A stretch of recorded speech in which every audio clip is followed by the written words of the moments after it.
Diadi gasap, salam guapa tuzok. Ana khore natinim, ana khore zakhwasem ijaraza خدا قبلها.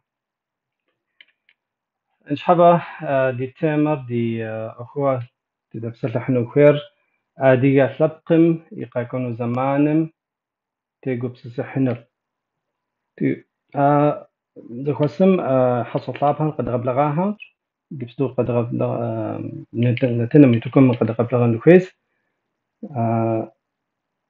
راسيم افيرر زانسو دوغتاو دي فيسبوك نبازمي نباكوتسمي يوتيوب مي زانسو فيركا دوغتاوري دي حصار جبستو قد غبلغنس انت يابو حصا دي ار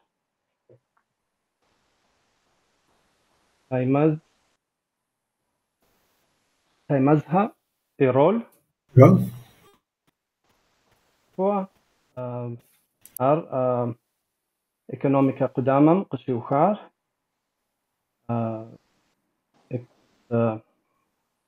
متو ريام ميدل ايست تكنيكال يونيفرسيتم قشيوخار سنطا بيوج كيس ويسترن ريزيرف يونيفرسيتي اوهايو شتاتم امريكا بمي قشيوخاش دكتورسكي ار اديا كولتورا لجاكوش بم بيعرفم صوما بغنسي بم يختب انت يطوانا حصر غبلان دوكير بروفيسور بحنتيخا ألانكوش تبدا آري بوليتيكال صانغا خام قدامم أنقرة يونيفرسيتم دكتورو شجاش يشار يونيفرسيتم دسنتو كوميونيكاتسيا قدامم يديكانش لجغ كودي رفحاش أديغا كفكاز جورناليست اتكم اتكم ولا جوشت هاتكي قد غبلغانوت بروفيسور حد أصلانكا بوزكورتكا عيلة أري بسيكولوجيا قدامم شوخاش كل يونيفرسيتي يجي دكتور لينغويستيكا شوخاش كاليفورنيا يونيفرسيتي هذه قبزات يخاو لجغا كود يغباش كونو جم يوجكا يبلانا حصر يقول سوخوش دكتور زرخة يكسل حميد أرتجوك يونيفرسيتم شجاج اسبانتورا ماجستر دوز يونيفرسيتم قاش جيس يونيفرسيتم دكتورو شجاج يزر ديجا أونلاين يغجاكوش يجي ديجا بسنشي قاوة كوك مزكو يونيفرسيتم شنجش غجاكوش يتوانا حصر شغوسا خا أنت أوهايو يونيفرسيتم اللينغويستيك قدامم اسبانتورا لاج بيمي يغاجو شتس لجغاري سوسياليا سوسيو لينغويستيكامي تلج حاوشتس بيمي قد غبلان كويس طب ستومي في بصحص حفوة تدلاغا من السنم تاتركب كما صوص أو هوش قدنز وكاتل ما يا زمان عير دنينز için teşekkür. تا نتنم شظاطم ديج في بايوغرافم نخ هو كسو قجب أتما في بايوغرافم دي قوابا كنت هايماز بروفيسور هايماز إيرول وديك صوت زنز Kendi يجري biyografyanızda زنز كويس قسوا حميد دير مس تركب زكا مش حكا انت انا ديانا نتنا ادياب زكا يدغا شوكن راسي حميد حركة فوق ار تركب زكا ادياب زكا ترجمة صونس يغاد زكنوس بسافري جوغوش خوا يدغا حانوس اوا حركة فوق حميد Hava siz sık seyahatın ama önce kısa biyografilerinizi kendinizden dinleyelim diyor. Zaten metini birazcık da bahsetti. Erol Hocam sizden başlıyor. Sağ olun. Öncelikle bu toplantıyı düzenlediğiniz için teşekkür ederim. Çünkü bildiğiniz gibi Çerkezlerin geleceğine ilişkin 2 ciltlik bir kitap çıktı. Buradaki konuşmacıların çoğu da o kitapta, hepsi aslında kitabın yazarları. Bir anlamda kitabın tanıtımı da yapılmış oluyor. Bu yüzden özellikle teşekkür ederim. Öncelikle kendimi kısaca tanıtayım. İsmim Erol Taymaz. Adiye'yim, Şapsığım, Taymaz sülalesinden. Düzce'deki Siyokoğlu köyünde doğdum. Fakat eğitimimi büyük ölçüde Ankara'da yaptım. Ankara'da üniversiteyi tamamladıktan sonra doktora eğitimini iktisat bölümünde yaparak iktisat alanında akademisyen oldum. Fakat 18 yaşından itibaren Ankara'daki Çerkez Derneği'ne üye oldum ve dernek faaliyetlerine o günden bugüne devam ediyorum. Ayrıca yine Ankara'da kurulmuş olan Kafkas Araştırma Vakfı'nın da kurucu üyelerinden biriyim. Çok sağ olun. Sen düzce siyok ablas kuşuğaz. Düzce kuşuğami nakıbbo Ankara'sı şaaz. Ankara'sı şeygaz ekonomiyam siri doktors. Amerikan şeygaz misti nartıcı aş. Muhodem zauşar zırızkevruvan pabşa yine vuşaf kuzoş. Mebe rekota psori تخيل توميتو قدكا توجرز تلاشوا ما ديك خرجوا توميتم لجغا دها تياكو هراش متيجم قبلغار س اهم سومي فشاشكويا كوزوش انقرا بشكوي يتلس بشكوي مسزريت لاندرا ادي هم تيكوا خاص هم زوش هم سشلجاس اب سيغواش خستحاس نوبغز دنسامي Kaftavım sonra kengeşkupum sıkhet, nekimi kafedimi kengeşkupum sıkhet. وبصوت حركة فوق انت رعاش ادكي قد غبلغ من الكويت انتي سبدا وريدي في بجرافم دي بعثوكتما يو دي قاقاكونت Ben mi tanıtayım şimdi kendimi? Tabii. Evet. Bir zahmet. Ben de Sevda Alankuş, Asetinim, Puhate sülalesindenim. Siyaset bilimi eğitimi gördüm. Sonra iletişim alanına kaydım. İletişim fakültelerinde öğretim üyeliği yaptım. Halen Yaşar Üniversitesi'nde İzmir'de iletişim fakültesindeyim.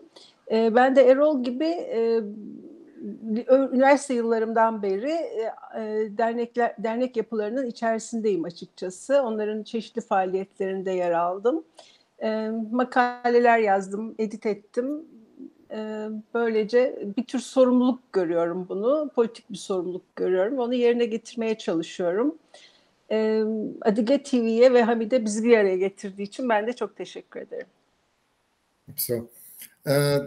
Se puhanti sevda asetin sawa nakhbo yigashur adiham yatihas asetin her siblagami mebe gustuja maw z interview rasham khodoje sevda se siblaga haw asetin saw grup sereke sızketu sizde lajur adiharas şeri bir söyleşinden bahsediyorum yani evet akrabalarım asetin ama içinde bulunduğum toplum daha çok Çerkesler şeklindeki açıklamanızı söyledim.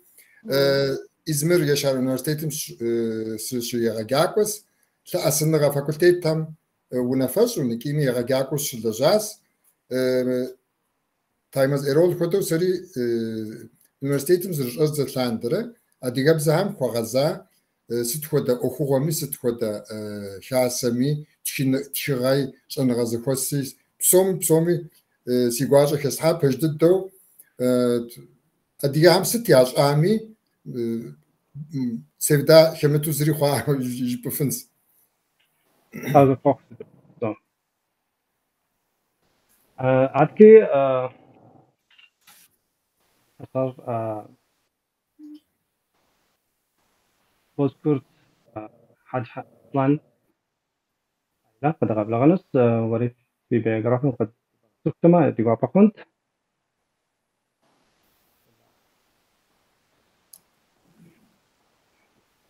Teşekkür ederim Nart. Upsav.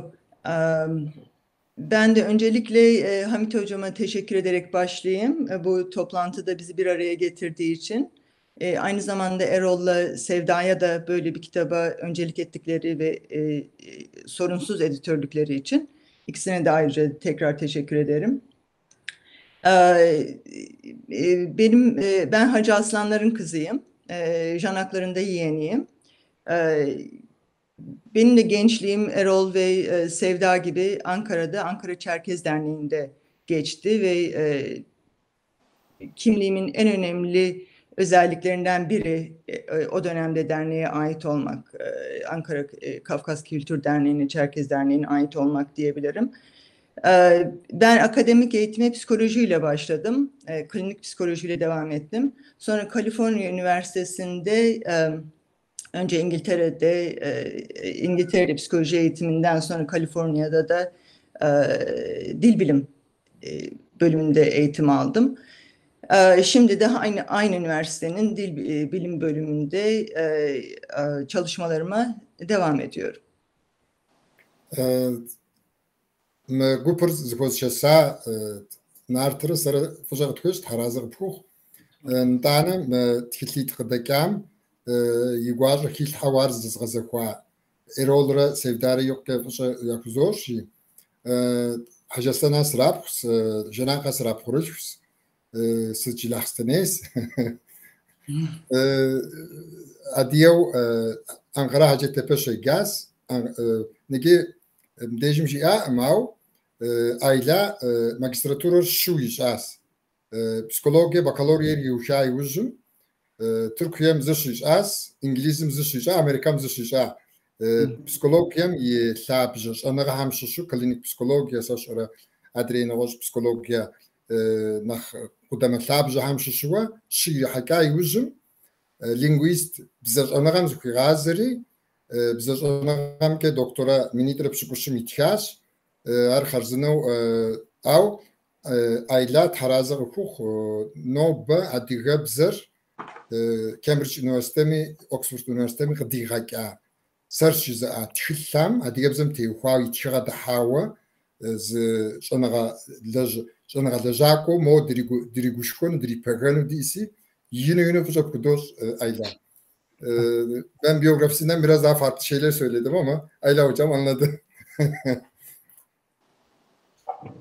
Öyle. Adki Somiyasuk Nazar Hamid Qadrabdranos ويا مسكون ميكي يجدن كويس بيوغرافيم Hacı Fatıma cevap. Biyografiya hocasınırsa uzuniyeli müdare sıkışalkwa. Kabardayı bizim sıkışalkwari yecapım azzakun ki hoş bize sımışı sıkwa. Lejapım azzari lejapım sizde lajım sosyologiyam sidi hakiri abi bakalorya sega magistratura sığa adiye ham tevkwa adiye uzuniyeli adiye ham tevkwa.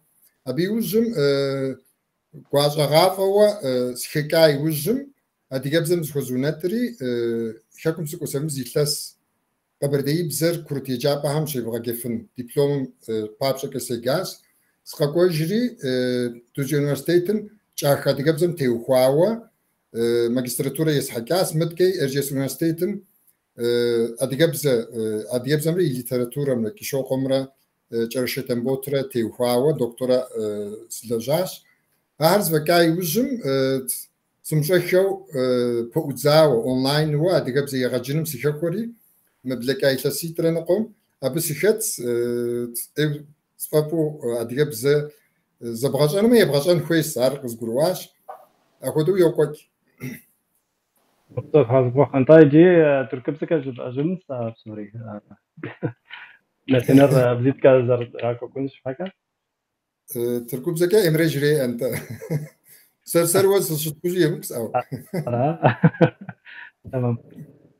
طيب كان حصر شخصة امره قبل عا وري بيوغرافيا تجربة تمام يبقى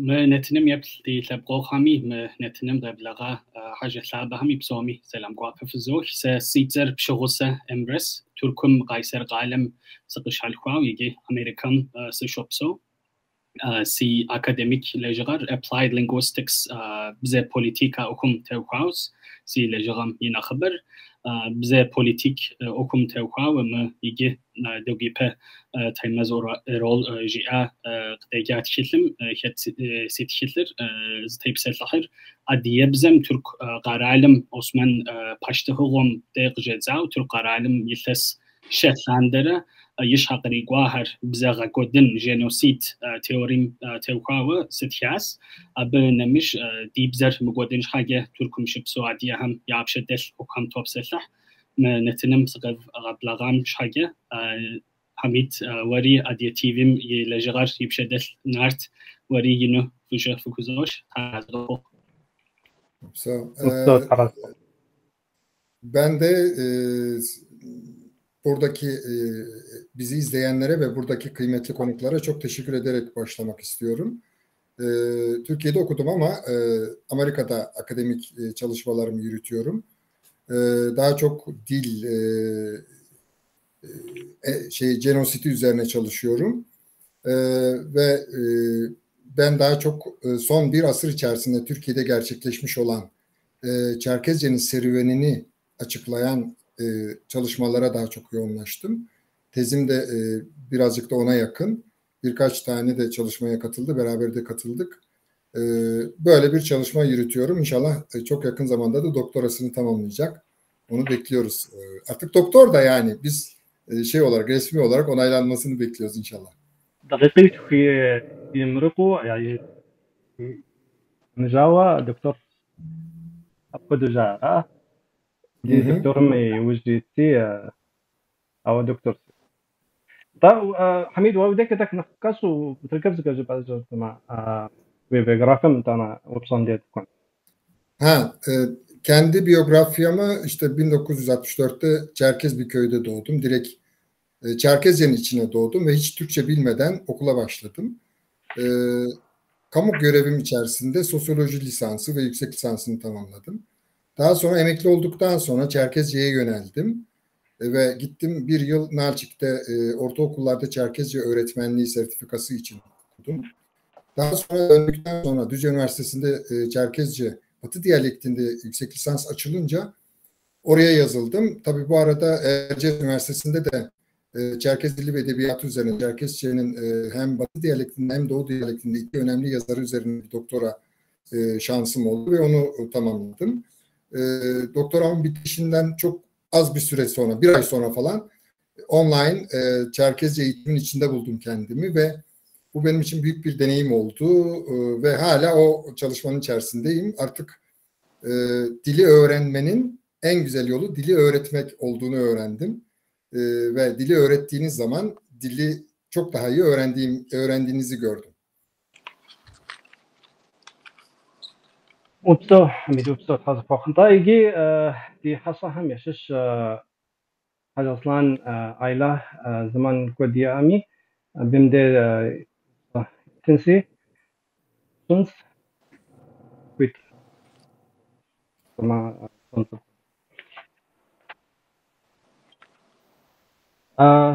دا عائلة ما وبصر زر طلما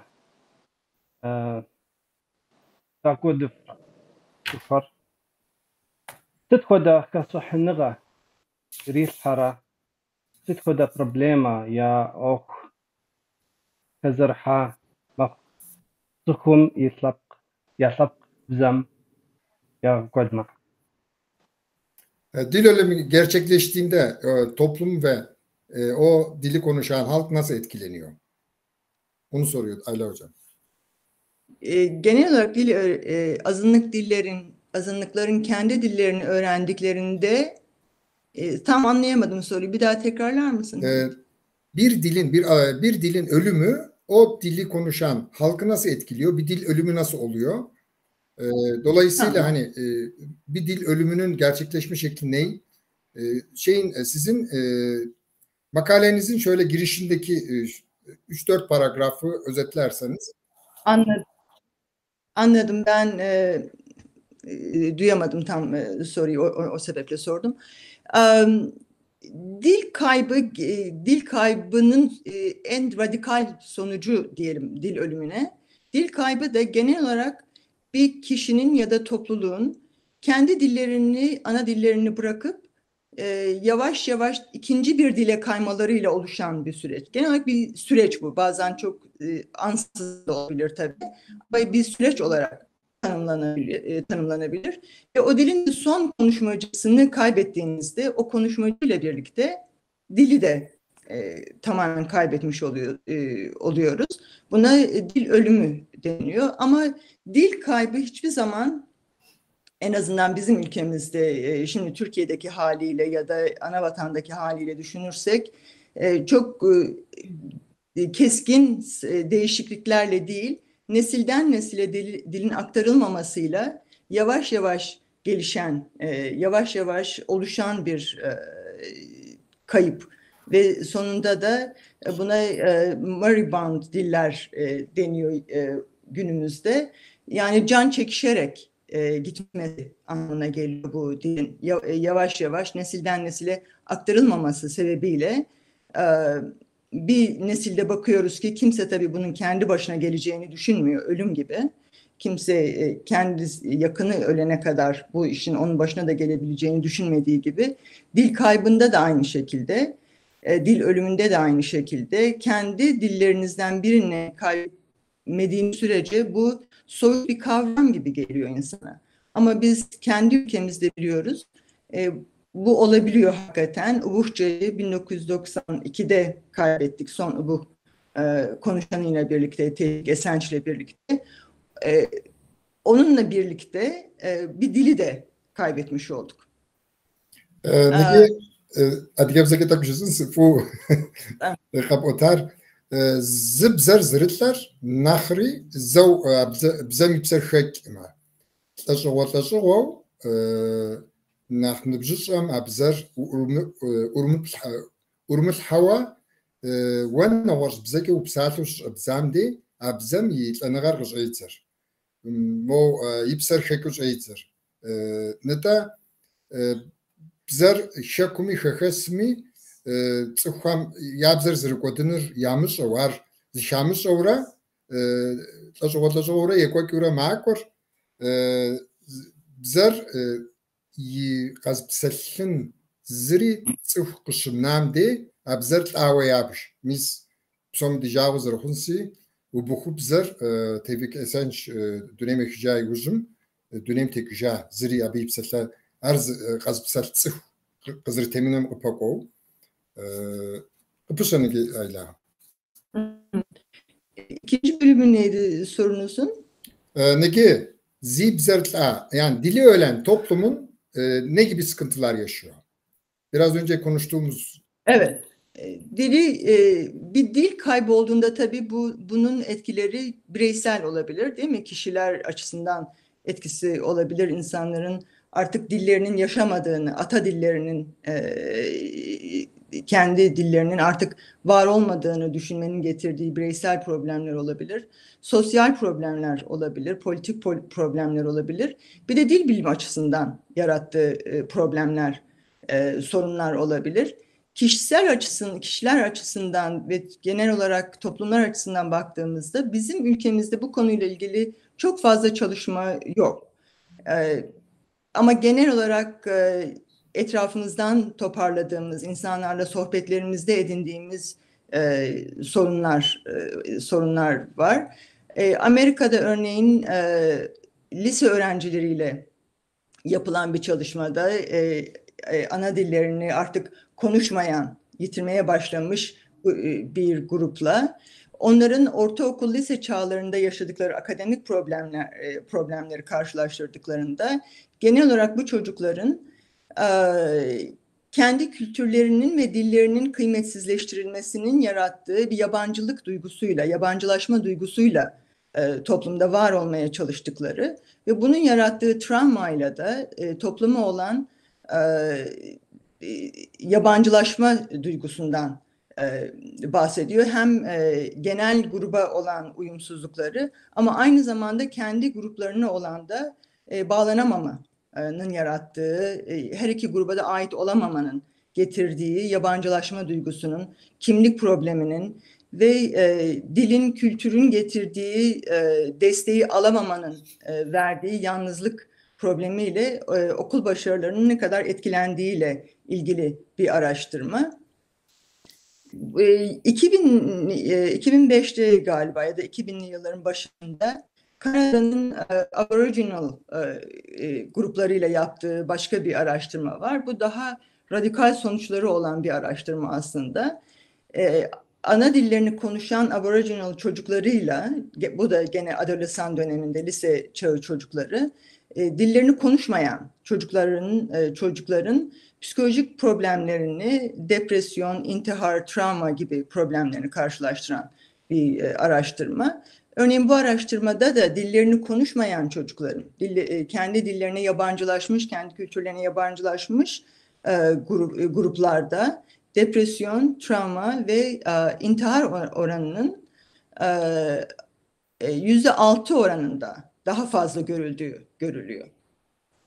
Buradan yola çıkarak da şunu söyleyebiliriz. Bireyler ve küçük gruplara, toplumlar açısından baktığımızda dili konuşmanın, o kültüre ait olmanın hem kişinin kendisine hem de topluma hem psikolojik olarak hem sosyolojik olarak hem ekonomik olarak, belki Erol daha iyi biliyordur bunları, katkıları neler olabilir, ama katkıları çok büyük. Ve konuşmamanın getirdiği travma etkisi de artık daha fazla doküman edilen bir araştırma konusu, öyle söyleyelim. Kişiler ve toplumlar düzeyinin dışında bilim açısından da önemli.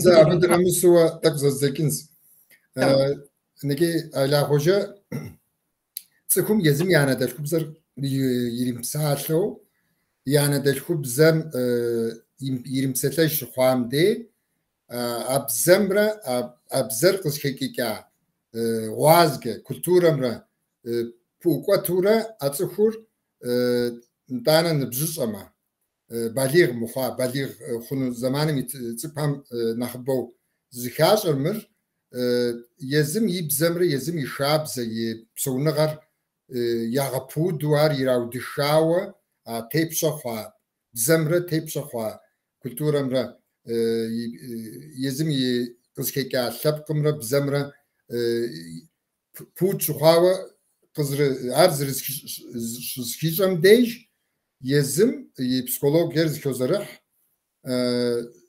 kakutanagiti mi gogiz as zır Amerikan şuhav Amerikan kurtiyacap paşadzam şeygaham yazım yap zır kazmıpsal sıkham ya akademik Mr.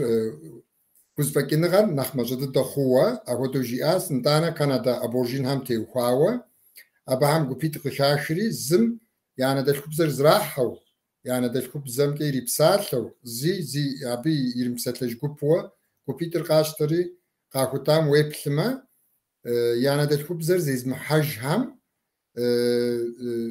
zfasleju sashr nakhbo sham shika blike nakhbo zfaslezinka psikolog ya uzunşa uzhar qaştanım ke nakhbo khwa akodo abi akoda lojgahari utukumilsi wibzer şaşakam de wibzer komsatij buşukham de tepşabzam stkodizke vetlatlami tepşabzam stkodizke ubgadahara u tepşa şapkam yi psonagam stkodizke وشحمي زي شباس بصحمي ووي وزن شاغر قزتينم وقزدي كاشبكم قبسلتوش تا بزمرة وزكات بكا كولتورمرة ووي قر يغاتنش ما نغوش بزم نغوش شبكم نغوش كولتورم مقاوشتمي سركز جروك يا را أيلا وش باهم تبصر Başka araştırmalar da var tabii. Alkoliklik genel olarak farklı travmaların sebep olduğu başka psikolojik davranışların da yer alabileceğini gösteren başka araştırmalar da var. Bu genel olarak bireyler açısından, psikoloji açısından ya da işte sosyoloji açısından böyle görebiliyoruz. Ama bir de dil bilim açısından baktığımızda, eğer bir dil bilimci açısından baktığınızda tabii, yani düşünün ki bir biyolojik bilimlerde çalışıyor olsanız ya da biyolojik bilimlerde çalıştığınızı düşünün. Çalıştığınız nesnenin sürekli azaldığını, yani kuşlarla ilgili çalışıyorsanız diyelim ki sürekli artık çalışabileceğiniz bir kuş kalmadığını ya da kuşların sürekli azaldığı gibi, dil bilimciler açısından da dillerin sürekli azalıyor olması, dillerin sürekli ölüyor olması çalışacakları nesne açısından bir problem tabii. Çünkü genel olarak bir dil bilimci tek tek dillerin özelliklerinden yola çıkarak dillerdeki evrensel kavramlar neler, diller nasıl oluşuyor ve dilin bizim beynimizin bir bilişsel yapımızın bir aynası olduğu fikrinden yola çıkarak aslında bilişsel yapımızla ilgili yordamalarda bulunmak istiyoruz. Yani tek tek tabii her dil kıymetli, her dil tek başına çalışmaya değer bir dil. Ama bütün bunların yanı sıra biz dillere bakarak, dillerin ortak özelliklerine bakarak, evrenselliklerine bakarak, çünkü hepimizin kullandığı mekanizma aynı mekanizma. Hangi dili kullanırsak kullanalım, hangi kültürden olursak olalım, hepimiz benzer bir yapıyla, aynı yapıyla bu dilleri kullanıyoruz. Fakat bu diller bizim bilişsel yapımızı nasıl yansıtıyor? Bir dil bilimcinin aslında en temelde sormaya çalıştığı soru bu. Dil bizim bilişsel yapımızı nasıl şekillendiriyor? Bu diller nasıl şekilleniyor? Sonuç olarak tekrar bunlar bizim bilişsel yapımızı nasıl şekillendiriliyor? Bunu düşündüğünüz zaman tabii dil ölümü bilim insanının çalıştığı nesnelerin ölümü anlamına da geliyor. Ve bunları doküman edilmeden kaybetmemiz insanlık açısından, bilim açısından da büyük bir kayıp. Hamit, bunların bizim dillerimizin dil bilme katkılarına şimdi geçelim mi yoksa? Kışbata zekinsi, gazagon mdejir. Negi bilişsel kopar kavuh, bir kavuh şukatar hadi gebzeka. Zib kat bzem dedi kavuhri يغابس بصراحة نتاعنا بزبزر شطعام دي بزر أنغام يعوج جيتوا بزم تيلجح لينغويست هم موز شابخة قيحاس بساتن باب شي كوبام وي حنا زبزو سبقم زبزو نشانم وتيلجحو زولوجيا شنغات وجي فينا كوش أبغاحت از تيلجح بزور ما هو قسم نخماش أخو نتا بكي حتى خونسي أخر خزبكين أمشي تيلجي خونسي نتا بزاش أنا غام يلج همي بزهر شطلم دي يزم تيلجي حنو بزهري ما قدري أبكي أيو بواح ما خرجي نتا أنا دوني بسوم تيت بزهر زغمنا ثابس تحمقي غاش بزو خواهر أبهم زري زم نارز نخك زم نارز نخب شيتون أخذ الزكورة ديم دتكنا بزامي زشتك از غبسك يساو سكتكم ابزر قشي بسلم دي يغورش سوري يقوم قاكري يغبسري زخودس زش ارز شوبامي تو ملاجر زشخو ملاجر بزام بسومي دي خبلو مي بزاش انا غاتهم انا غادجهم ابهم دوني بسوم شابخه كوبشنوا دوني بسوم مرم كودس شيبنوا أبهم يعني شنا هرز كده حصري أنت أبهم بزه شكلت كام دي أنا شنا ري معاش خنوسي داوك تسخم يا قبشسر يا قوحر دنير زرزكاشر زرقبسشكر هر يزم قلت بزراسي أبزر شطام دي يزم يقوحري ماتر دونير زرسكيشكري ماتر نيجي قبشل أيضا fonetik açıdan bakarsak, tabii dil bilimi açısından baktığımızda, fonetik açıdan baktığımızda hepimizin bildiği gibi bizim dillerimizin dil bilime katkısı çok fazla. Bir kere insan sesinin nasıl farklılaştırılabileceğinin sınırlarını zorlayan diller bizim dillerimiz. Bu ne demek? Genel olarak dillere baktığımızda bu dil surveylerinin, araştırmacıların araştırmalarına baktığımızda diller benzer biçimlerde sesler birbirine farklılaştırılıyor. Ama Çerkez dillerine baktığımda seslerin birbirinden farklılaştırılması ve farklılaştırılmanın dinamiği, birbiriyle zıt koşulların nasıl uzlaştırıldığı bu farklılaştırma içinde özel. Bu ne demek? Yalnızca bizim dillerimizde var olan ya da çok nadir görülen, başka dillerde belki vardı, kaybolmuş özellikler. Örneğin seslerin nasıl dudaksızlaştırıldığı ilk önce dil bilimde Ubuhça'da test edilmiş. Genel olarak biz Avrupa dillerine, Asya dillerine baktığımız zaman gördüğümüz bir özellik, sesler iki yolla birbirlerinden farklılaştırılıyor. Temel iki yol diyelim buna. Bir ses kutusundaki iki farklılaştırmayla. Ama bizim dillerimize baktığımızda bu farklılaştırmayı yolla yapabildiklerini görüyoruz. Buna dördü laryngeallık deniyor dil bilimde. Ve bu dil bilimde çok nadir rastlanan bir olgu. Bu genel olarak bizim dillerimizin dil bilime olan katkılarından bir tanesi, farklılaştırmaların bize kapasitesini gösteriyor genel olarak.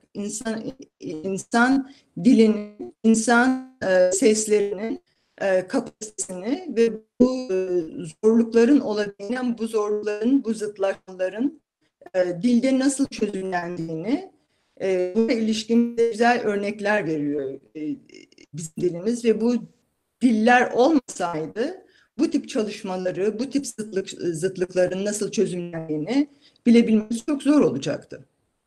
Ya da olmayacaktı. Yalnızca insan seslerini belli farklılıklar görecektik.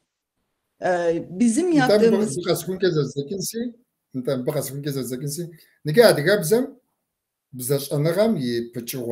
فونетикам теухава гашавону зшитикеис давре жипара дунем бзау тетхам зи абахам шамт ншана бзам qishpsatlим де бзашанагам qishtава бзар qishpsatlим де загабгоконова ша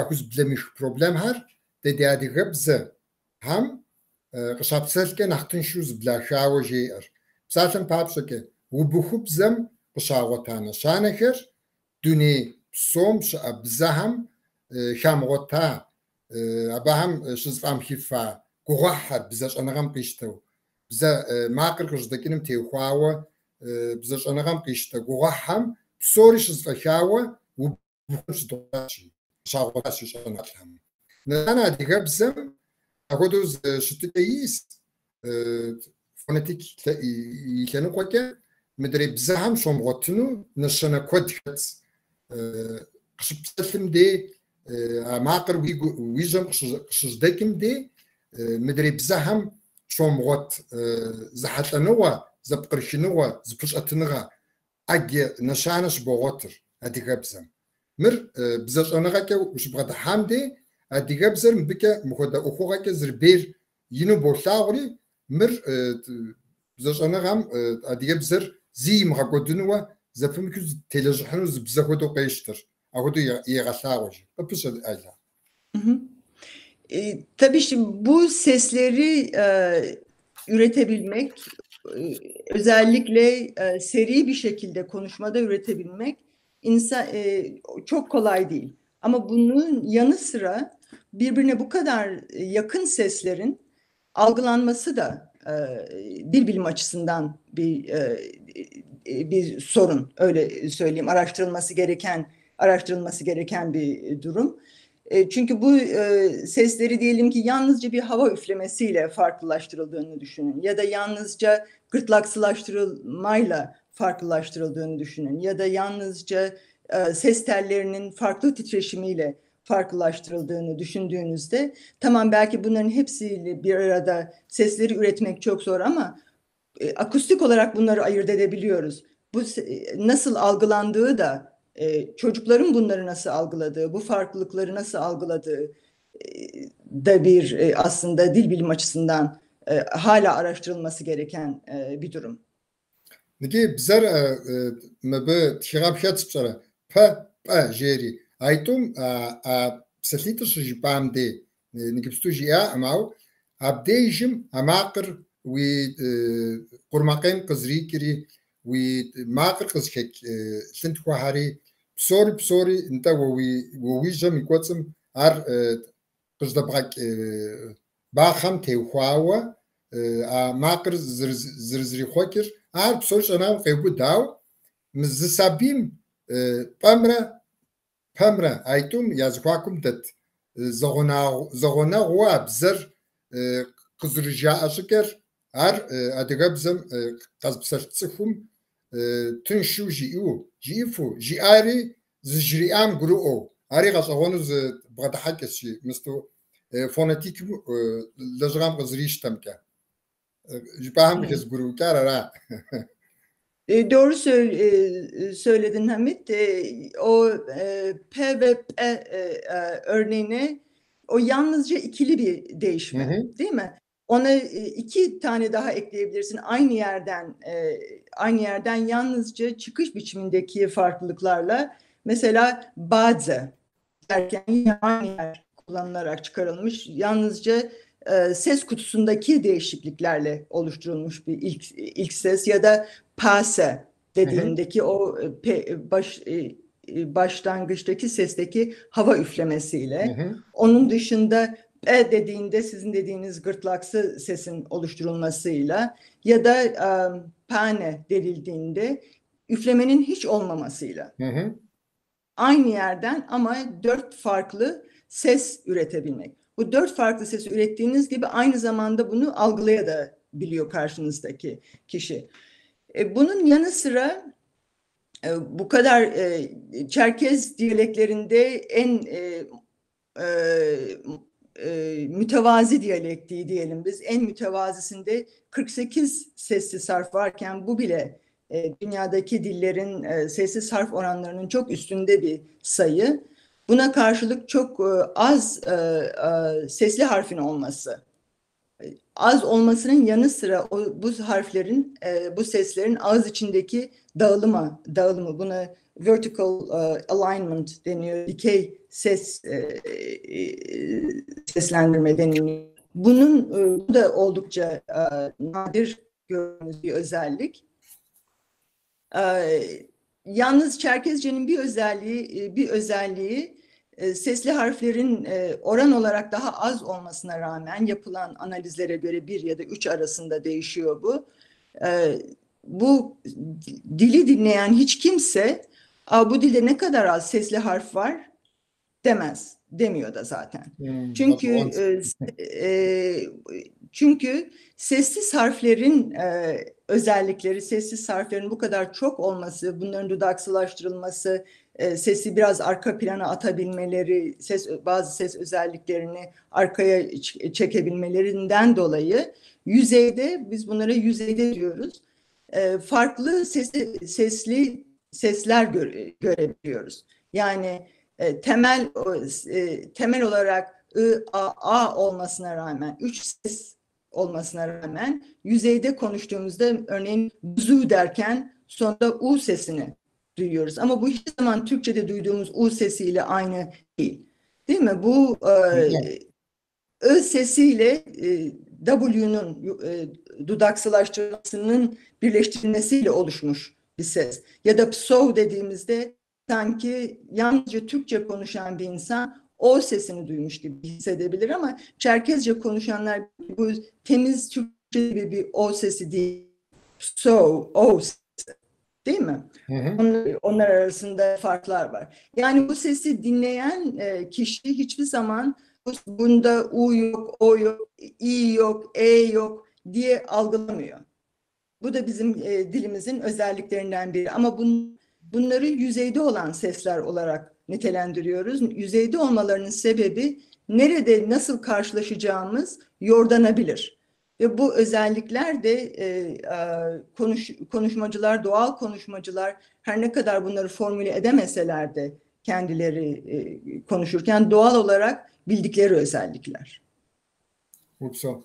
Negi neytese pajsatav bazım igorijas naşanav pası psalım igorijas ahari şujipake bize marketar zpogonagu zpaydeqik wijakotsum wi upar khurey khusashar wi bize kurda kweysetu bize anagam qızrişta bize apsalır qızrıbjtekinim tevxawa نشان هر يغبغاس أبي وجكا أديجابزم على جوانوز شتيكي إيشي بساتن بابشكا أديجابز ديالكت هم يعني خماجة تشريه يعني خبوي خشرة ش مقحت هر تبقى كيريلم ستم ساشر لاتينم تتكنا تيرام نوزغروز زريخوك أو أخذو زريختوا مقزيشة سيستي حرف شكوتر مش هتدسشي أوا أديجا بسكش بسالة تخم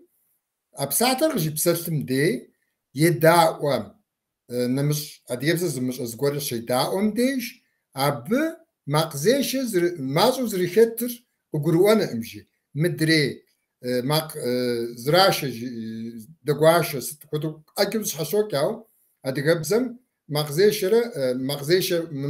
هاو دوغوشن سيتو ممقزيشو بسالر زرنخبر أديجابزم زغورن كغروان أمشي سوتش حكا جيباما مستم يشحد الدواء ما قدكر بسالن بابشكا بزوش جيتام دي ورز خدوخر ور بسوش جيتام دي ورز خدوخر أو أرت زرخت مدأما وري تركبزم رجيم مدأما أديم زخيخ أر مادير يدوامه ومرة زخيخين راو أدير شيء دوام دي بمرة زمرة زخيخينس زور زانجو أماقر خشتنس بسو شجيكا بمرة زمرة زخيخينس أدير بزم أخذو شتكي إيشي بسا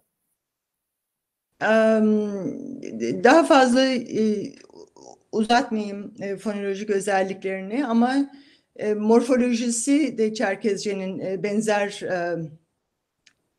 dünya dillerinde az rastlanan özelliklere sahip. Genel olarak bütün dillerde bildiğimiz bütün dillerde kelimeler var. Hepimiz kelimelerle konuşuyoruz. Çerkezce'nin bir özelliği de çok az bir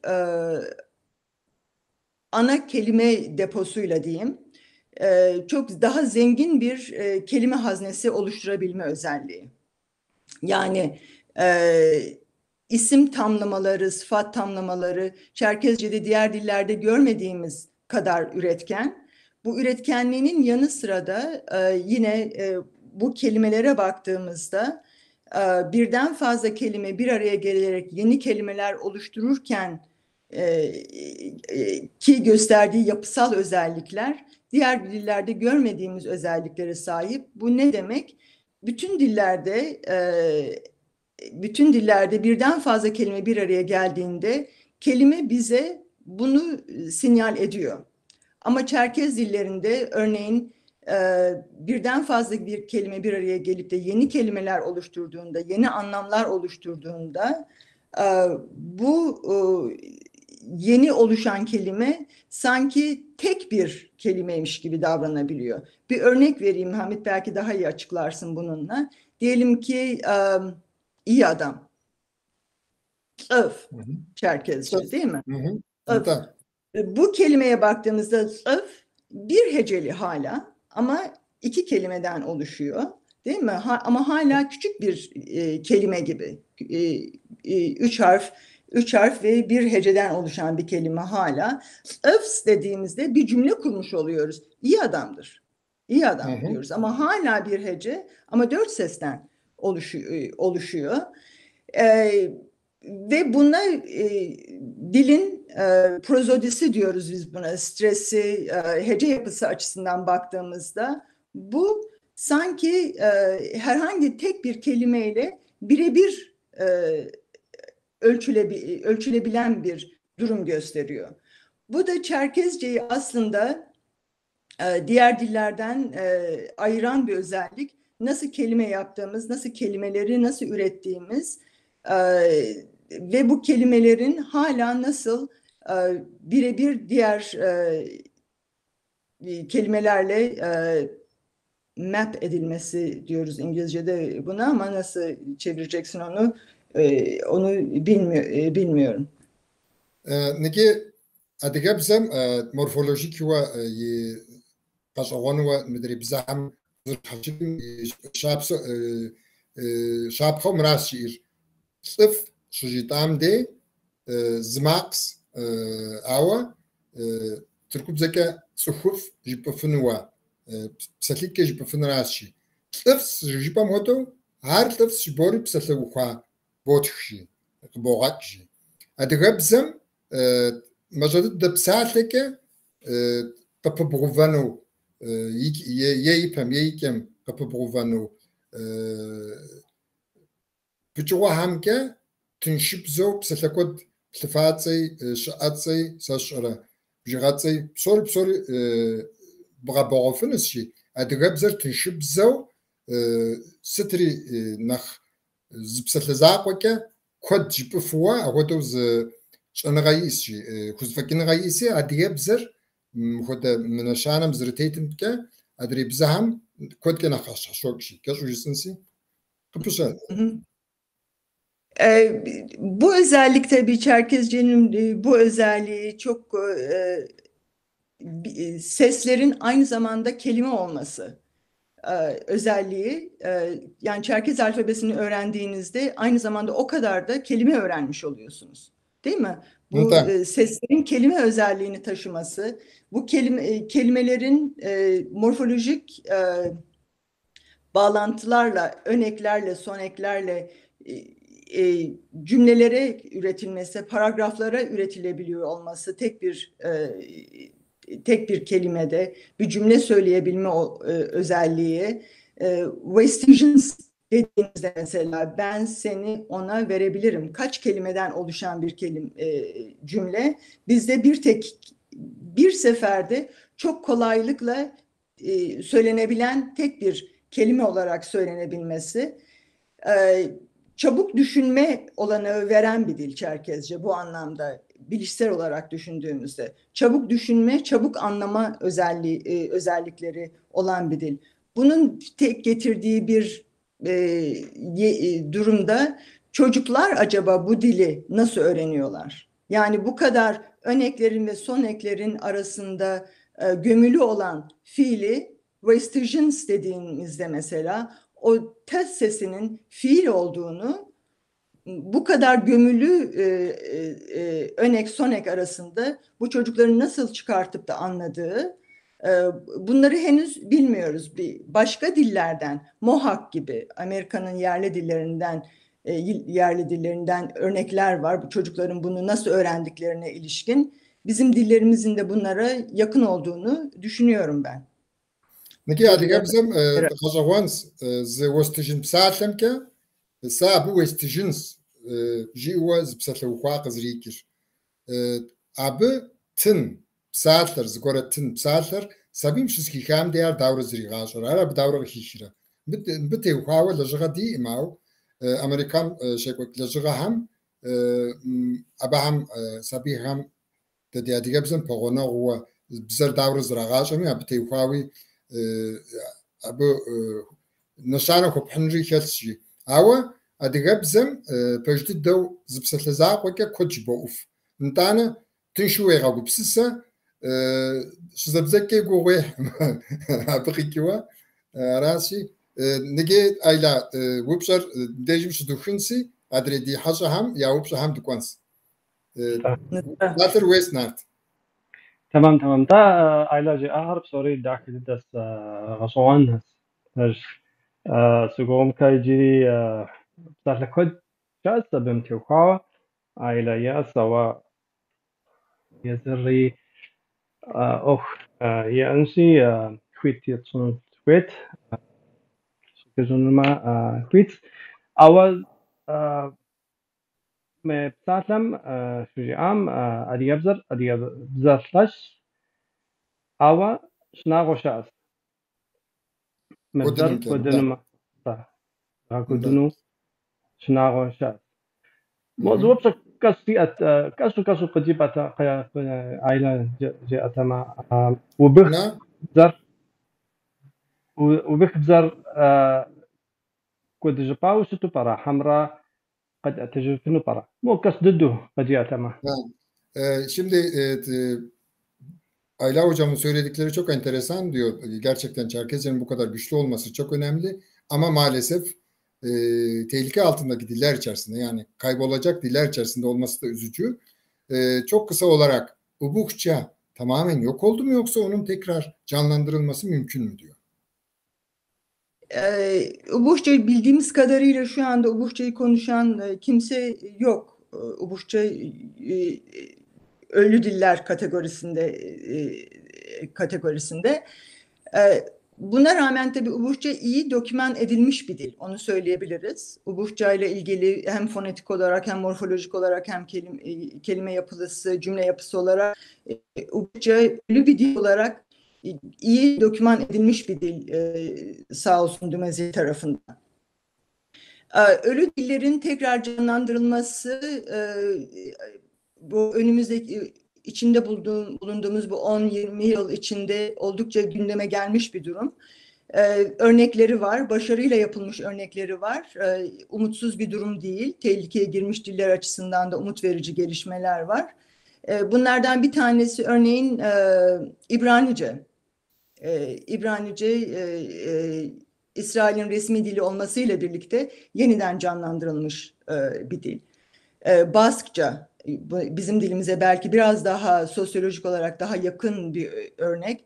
Bask dili örneğin artık tabii resmi dilde olduğu için yeniden canlandırılmış bir örnek. Welsh dili bunlar yeniden canlandırılmış dillere iyi örnekler. Hawaiian dili 20 yıl önce kadar birkaç bin konuşanı varken bugün on binlerce konuşanı olan bir dil haline geldi. Yeni Zelanda'da Maori dili resmi dil olarak da kabul edildi şimdi. Umut her zaman var. Özellikle bu yıllarda bu içinde olduğumuz dönem iyi bir dönem, umudumuzun artması için. Yapılan çalışmalardan gördüğümüz en bize umut verici şey aslında içinde olunan toplum iki dilliliğe, birden fazla dilliliğe ve kültüre önem verdiği sürece bu umudun daha da artacağı doğrultusunda. Hawaii dilinde yapılan araştırmada, onların yaptıkları çalışmalarda anaokulu öncesinden başlayan çalışmalar var. O çocukları direkt o tip ortamlara koyarak kurdukları okul sistemleri var diyeyim. Oralarda öğrenmeye başlıyorlar. Bizim dillerimiz açısından da bizim hala sağlam konuşanı olan dillerimiz var. Çerkezce'nin her iki diyalektiği de hem Doğu hem Batı Çerkezce'de sağlam konuşanları olan diller. Anne babaların hala konuşabildiği diller. Yeter ki çocuklarına aktarmayı, bunu bir iletişim aracı olarak görmeyi, yalnızca işte saklanması gereken bir kültürel öge olarak değil, Ama aynı zamanda dilin en büyük işlevi iletişim aracı olması. İletişim aracı olarak görüp çocuklarıyla konuşmaları, etrafta konuşmaları, dili iletişim aracı olarak çocuklarına da tanıtmalarıyla mümkün. Vupso.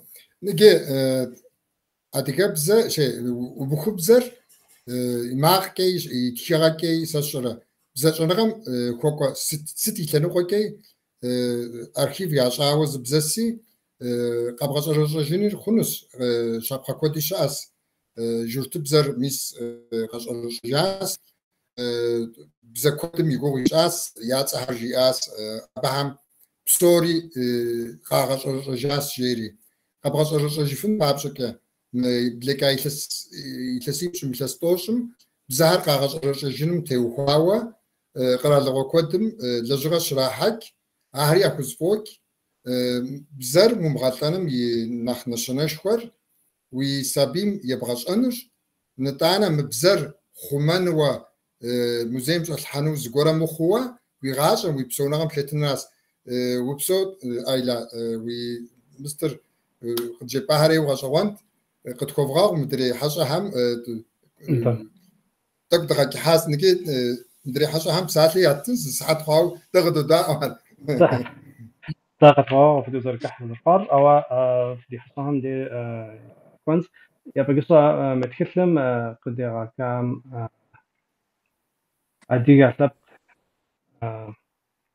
يتمر أديع سبقم يتجو صحة كون زمان مي تيجو بصحة نار يتكسراس أبم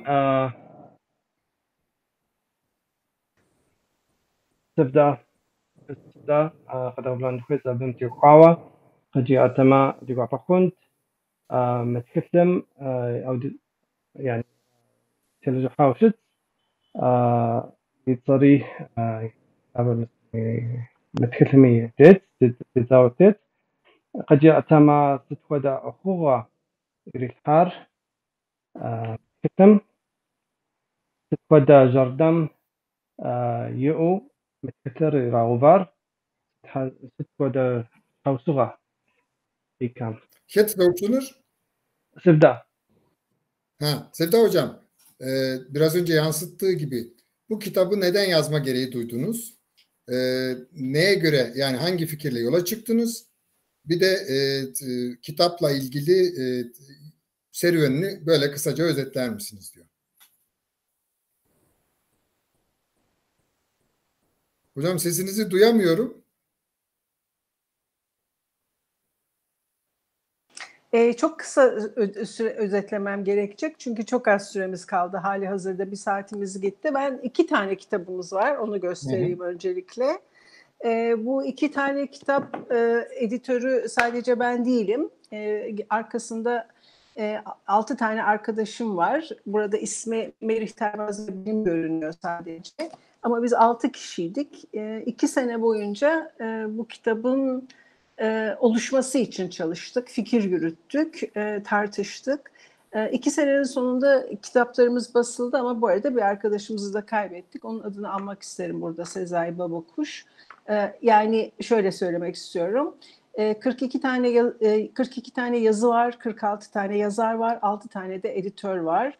Bu şu anlama geliyor, oldukça büyük bir emek sonucu ortaya çıkmış 2 ciltlik bir çalışmayla karşı karşıyayız. Kitabın 2 tane derdi var. Bize böyle bir kitap yazma teklifi geldiği zaman açıkçası biz en iyi bildiğimiz şeyi yazmak istedik. En iyi bildiğimiz şey de Türkiye diasporasındaki Çerkezlerdi kuşkusuz. Yani Çerkez diasporası her yerde. Ama biz en iyi Türkiye'dekileri biliyorduk. Bunu yazmak istedik. Bir de en hocam, çok da... buraya kadar çevireyim. Lütfen. İzin verirsen. Lütfen. Mer zaten tihlit moh nedir diğerlavaz. Tihlitir plızratu tişa dahas plızra şı tiyakwa ya tişa fasmır editör sizabatım tihillam Merih Taymazara sarı detaytmi disar teytmi tsufih tuhti zri dönem hijat hem ahretna kurit Sezai Babakuş ديام تيقوا جاءوا تلتزابم دا ديبشق شداش حمشوا ديكو قاكارست خخسم دي حرف دو دوتسخوري أهم دا تتكحن شتري أبودو ديجاس buyur hocam. En iyi bildiğimiz şey Türkiye diasporasındaki Çerkezlerdi.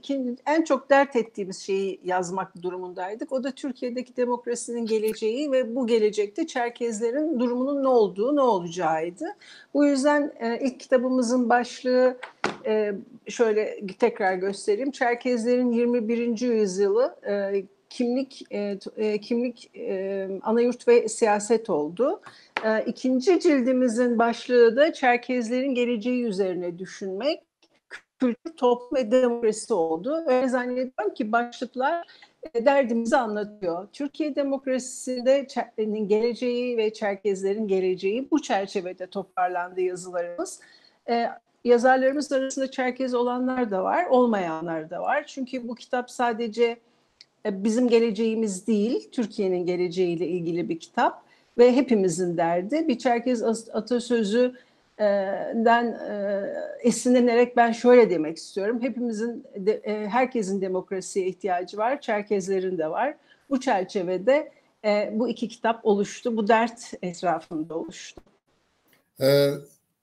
Titler de tilim yişhavsıva şahvar yiz titlam ya tsafat şaham tets yaparet tomur Türkiye şekwaki demokrasiye psovnagar demokrasiye psovnagar ma diğer davra şahara sita bu diğer ya demokrasi psovnagar davra khunu politik yaşıtıker sit koda khunu abi tevhawa ar vutuk khas medret khilmi kakonu adiyem yıkakonum adiye dönem yıkakonum tegupsizhanım tevhawa tiltim fatşatsam kapakova abike detaylı has ahodu yedakakokas. Buyur hocam. Bu kadar benim söyleyeceklerim bu soruya. Godis gupsam cevap istinici. Upsa. Damet film tevha temahar kültürara demokrasiyara ستم جري gerisi çipa? ستم تتسلحرا ما تكثر يطوانا يزك. İkinci kitap en çok ne üzerine konuşuyor, şey yapıyordu, yoğunlaşıyordu? İkinci kitabın. İkinci kitabımızda daha çok dediğim, az önce sözünü ettiğim gibi dil, kültürümüz üzerine yoğunlaşıyoruz. Bu yüzden de dille ilgili yazılar var içerisinde. Az önce dinlediğimiz Ayla'nın yazısı, aynı şekilde birazdan kendisini işiteceğimiz Emre'nin yazısı ve mesela diyelim ki kültürün bir parçası olarak sizin yazınız, yani Türkiye'deki diaspora Çerkezlerinin din pratikleri ve bu pratiğin gelenekle ilişkisi mesela diğer bir şey. Bu kitap bir yandan aslında teorik bir çalışma, bir yandan da belgeleyici bir çalışma. Çünkü biz çok yakın tarihimizi yaşamış, içinden geçmiş olmamıza rağmen, mesela Erol'la ben o kuşaktanız. Bu yakın son 30-40 yılda Türkiye'de neler yapıldığı, derneklerin, vakıfların neler yaptığı, bizim mesela kültürümüzü korumak adına neler yaptıkları da çok iyi belgelenmedi. Biz bu çalışmayı yaparken bu mesela diyelim ki müziğimizin ve sanatımızın yeniden üretimine, müziğimizin ve kültürümüzün en önemli ayaklarından birisi olan müzik ve dansımızın yeniden üretimine emek vermiş olan insanları bir araya getirdik. Bunların çoğu bizim kuşaktan. Onlarla Zoom üzerinden görüşmeler yaptık, kayıtlar yaptık ve onları dinleyerek aslında hani bu kültürün bir bakıma önemli bir belgeleme işlevi de yerine getirdik diye düşünüyorum. Yani bir yandan teorik tartışmalar var, yurttaşlık, eşit yurttaşlık meselesi gibi, demokrasinin nereye gittiği gibi, Çerkezlerin ne gibi demokratik taleplerinin olması gerektiği gibi. Diğer yandan da belgeleyici çalışmalar var. Bu belgeleyici çalışmalarla da kültürümüzün yeniden üretimi, kimliğimizin en önemli kurucu öğelerinden birisi olan özellikle müzik ve oyunlarımız, danslarımız anlamında yeniden üretiminin nasıl olduğu konusunda belgeleyici olmaya çalıştık. Yani her iki kitapta da bunu bulabilirsiniz ama ikinci kitap özellikle buna ait. Bu tür belgeleyici niteliği olan bir çalışma. Aynı çalışmayı mesela birinci kitapta da gençlerle yapmıştık. Çünkü gelecekten söz ediyorsak gençlere kulak vermeliyiz. Onların nasıl bir gelecek tasavvuru olduğuna kulak vermeliyiz. Onları anlamalıyız. Bunun için de mesela gençlerle buluşmalar gerçekleştirip, onları kaydedip, sonra onları deşifre ederek onların gelecek kestirimlerini, beklentilerini, kendilerini nasıl bir yerde gördüklerini anlamaya çalıştık. Dolayısıyla tekrarlamış olayım, sizin için de kolaylık olsun çevirirken. Bir yandan belgeleyici olmaya çalıştık, diğer yandan da teorik olarak meselemizi anlamaya çalıştık, anlatmaya çalıştık. So, İperetkiltim nakıbo şalağalım dayıpsallo, abahan dağavuşuraham dayıpsallo, abıca aham, abı kakonu dünür, adiyem dünür davriya konu kuy, ahar nakhutuk kitani yavuz ditaz. Ama tüketimiz şutukeyiz. Teoriyo sonağa tam yagupsu sahar. Mürüm hodokumam hodokunu. Türk'üm demokrasi yerst hodokunu. Aşapkım yitsıhukunum sıt hoda nasip kuytinu. Nasip kuytar davr ke bırakonu. Yahutlanağa davr ke bırakonu. Adiyem Türk'üm subso adiyem kekesu subso adiyaham ya aslında gavsut qarhan kuy abam tevxawa teoriya zırtkam hodo meytespliş qızadnaca ytesplişim dinakja kahar qahwa qasahar nata daz gupuwa zınıbja gupuwa dixetas tak nach qato blishlasam qzaw abdej blishlasam qzaw nobam qasukunke sit qahwami ahri daşo مسچاس شنغا يتلنقوكا زكو حساوة تشغاتشري أبودو دحاس نخبجوا يتنريتكلم يتنريتومم دزدي بسات الحار ديبزر نتانا دي وازغنشنوا مقام دير دي قفكا شتار آهر أبو يقواشو كيستحاتسو خوام دي بسات لورا بيجو آهري وتكم كيتحاس ده زلتنقوم که قاقونم تیوخواوا دیگور شهر زرتیام هدو قاقشاری تخلیتم شتیاس. عاد که بساتر ویس نارد.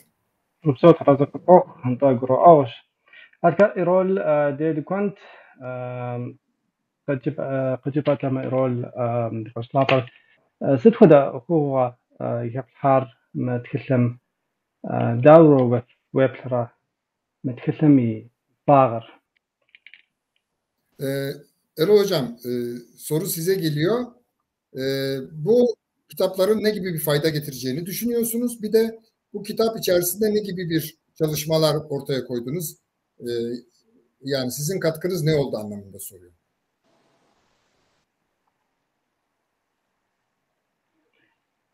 Şunu söyleyeyim. Sesim geliyor mu? Bu kitapta biz ilk önce Sevda Hocam'ın bahsettiği gibi konusunun olması lazım. Kitapta neyi kapsayalım o konu üzerinde düşündük uzunca bir süre. Ve bunun sonucu olarak Çerkezlerin geleceğine ilişkin olsun dedik. Tabii ki kitapta Çerkezlerin geçmişine ilişkin bazı yazılar da var. Ya da yazıların bir kısmında Çerkezlerin geçmişine de değiniyor. Çünkü geçmişi bilmeden geleceğe yönelik bir şey söylemek mümkün değil. Fakat temel kurgusu kitabın geleceğe yönelik. Yani Türkiye'deki demokrasinin geleceği ne? Bu kapsamda Çerkezlerin geleceği ne olabilir? Bunun üzerine yoğunlaştık. Ve burada da aslında şunu diyebilirim belki. Yani Türkiye'deki ve dünyadaki bütün bu olumsuz gelişmelere rağmen bir ölçüde iyimser bir pozisyonumuz var kitapta. Yani geleceğin daha iyi bir gelecek kurabileceğimize ve daha iyi bir gelecekte Çerkezlerin de daha iyi bir konumda olabileceğine inanıyoruz. Ve bunu yansıtmak bir ölçüde yansıttık diye düşünüyorum. Bu yüzden kitaptan beklediğimiz en önemli etki olabilirse kitapta tartışılan konular kapsamında diasporada da bir tartışmanın oluşması, bu konuların diasporada daha çok gündeme gelmesi ve bunun da bu konular gündeme gelirken de daha pozitif, geleceğe daha umutla bakan, geleceği kurgulayan, geleceği kuran bir çalışma ortamının yaratılabilmesi. Buna katkıda bulunabilirse kitabımızın en büyük katkısı bu olacak tabii. Sanırım olarak dedim soruyu.